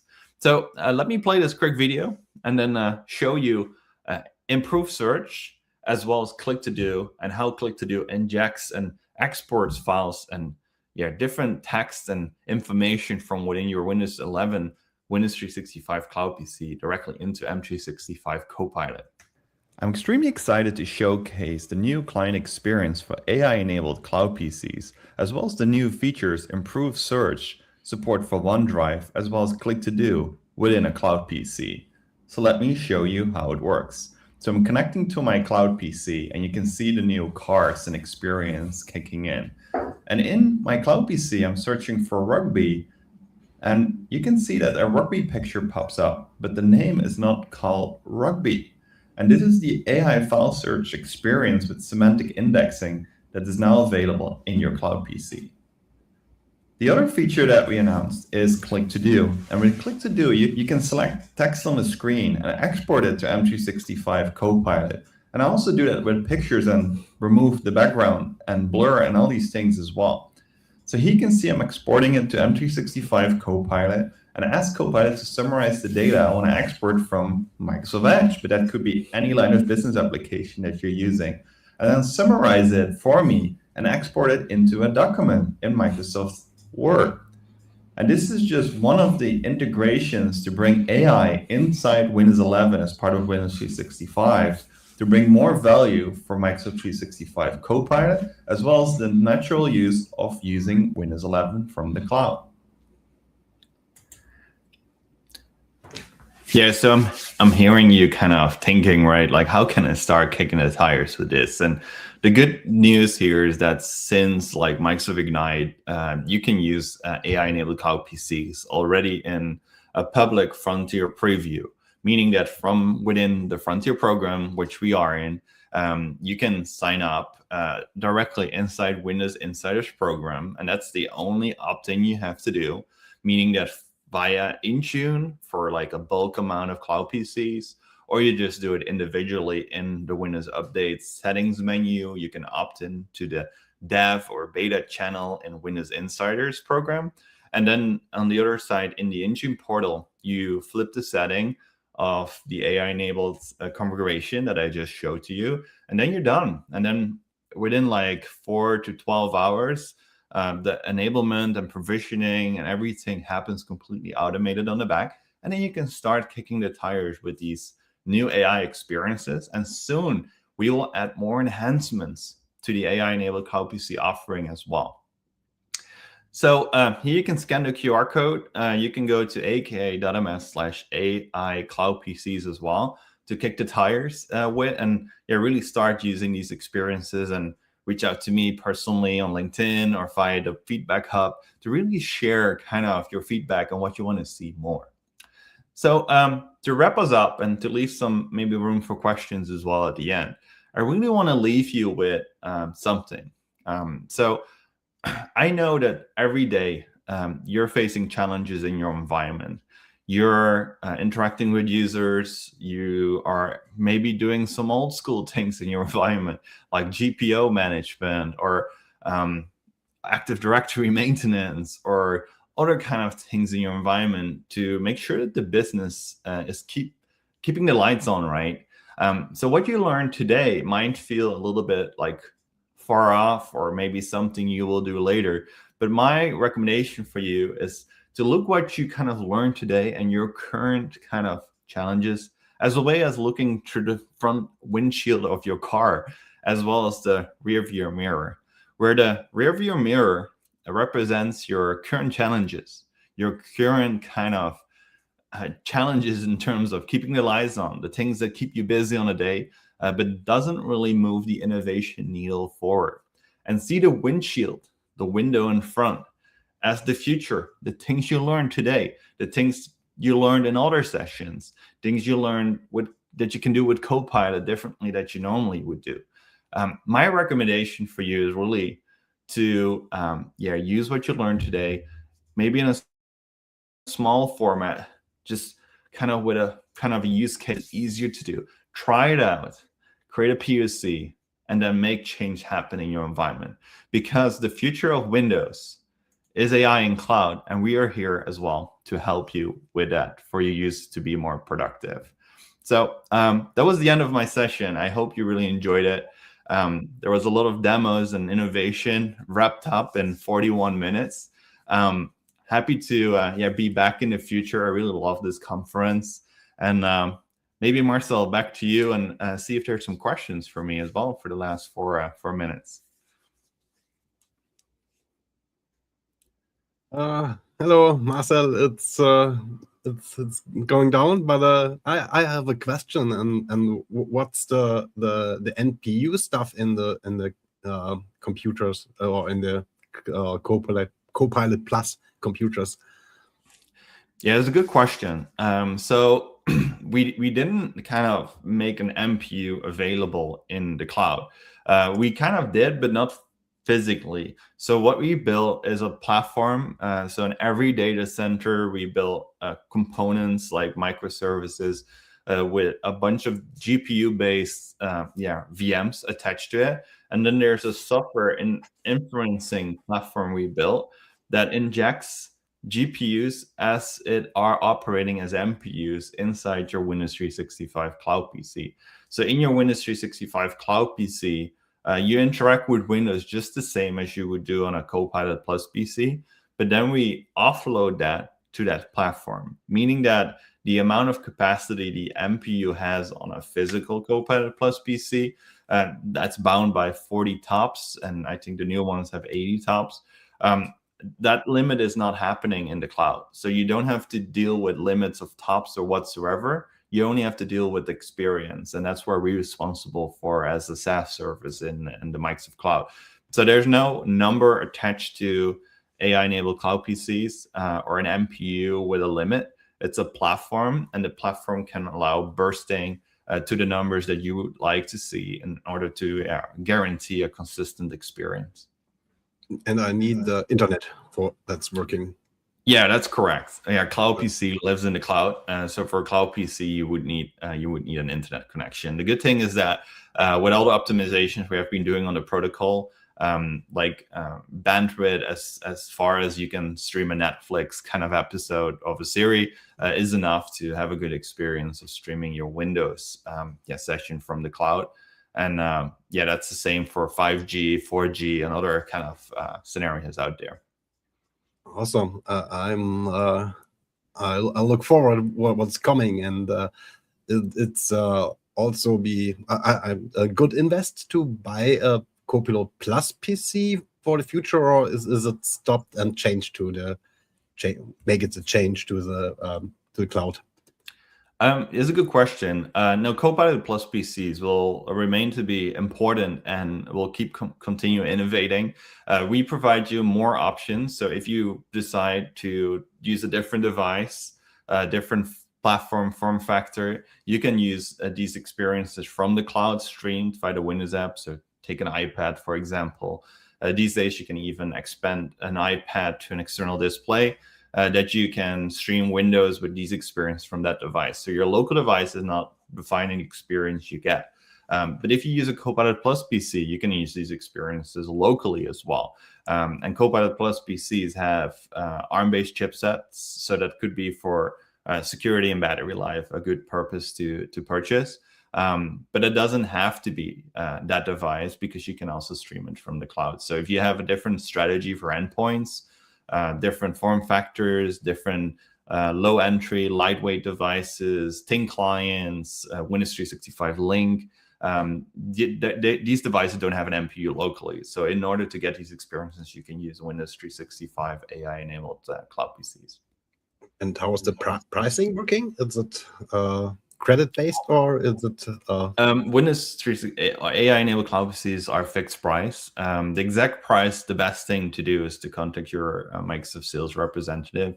It's really dependent on your scenario, your size, and such, what the outcome of the price is. But it's that's probably the best thing to do. Yeah, then I say thank you. It was an awesome session. I learned a lot, and I have looked for a Copilot Plus PC, I think, and I like the Windows 95 in your background. Yeah, it's an old box. I did a lot of research to get one that wasn't damaged. So this one is like pretty much almost new out of the box. Yeah. Okay, then I say thank you, and hope we see you again, and have a nice day. Thank you. Bye. Hey, thank you. The Microsoft ecosystem is evolving faster than ever. Copilot, Power Platform, security, modern work, Azure AI. New features every week, new opportunities every day. But learning is scattered. Events are expensive, limited, and difficult to access. That changes now. Welcome to M365 Con, the world's largest online Microsoft 365 convention. 2 powerful weeks, 1 week of workshops, 1 week of free global talks and keynotes. Build your own learning path with expert-led workshops. From Power Platform to security, from Copilot to Azure AI, you choose what matters to you. Then join over 60 free sessions with most valuable professionals, Microsoft trainers, architects, and innovators from around the world. Meet the community, explore the virtual expo, connect with experts, and be part of a global Microsoft experience. Accessible, global, interactive, and designed for every Microsoft 365 professional. M365 Con, your community, your learning path, your Microsoft 365 future.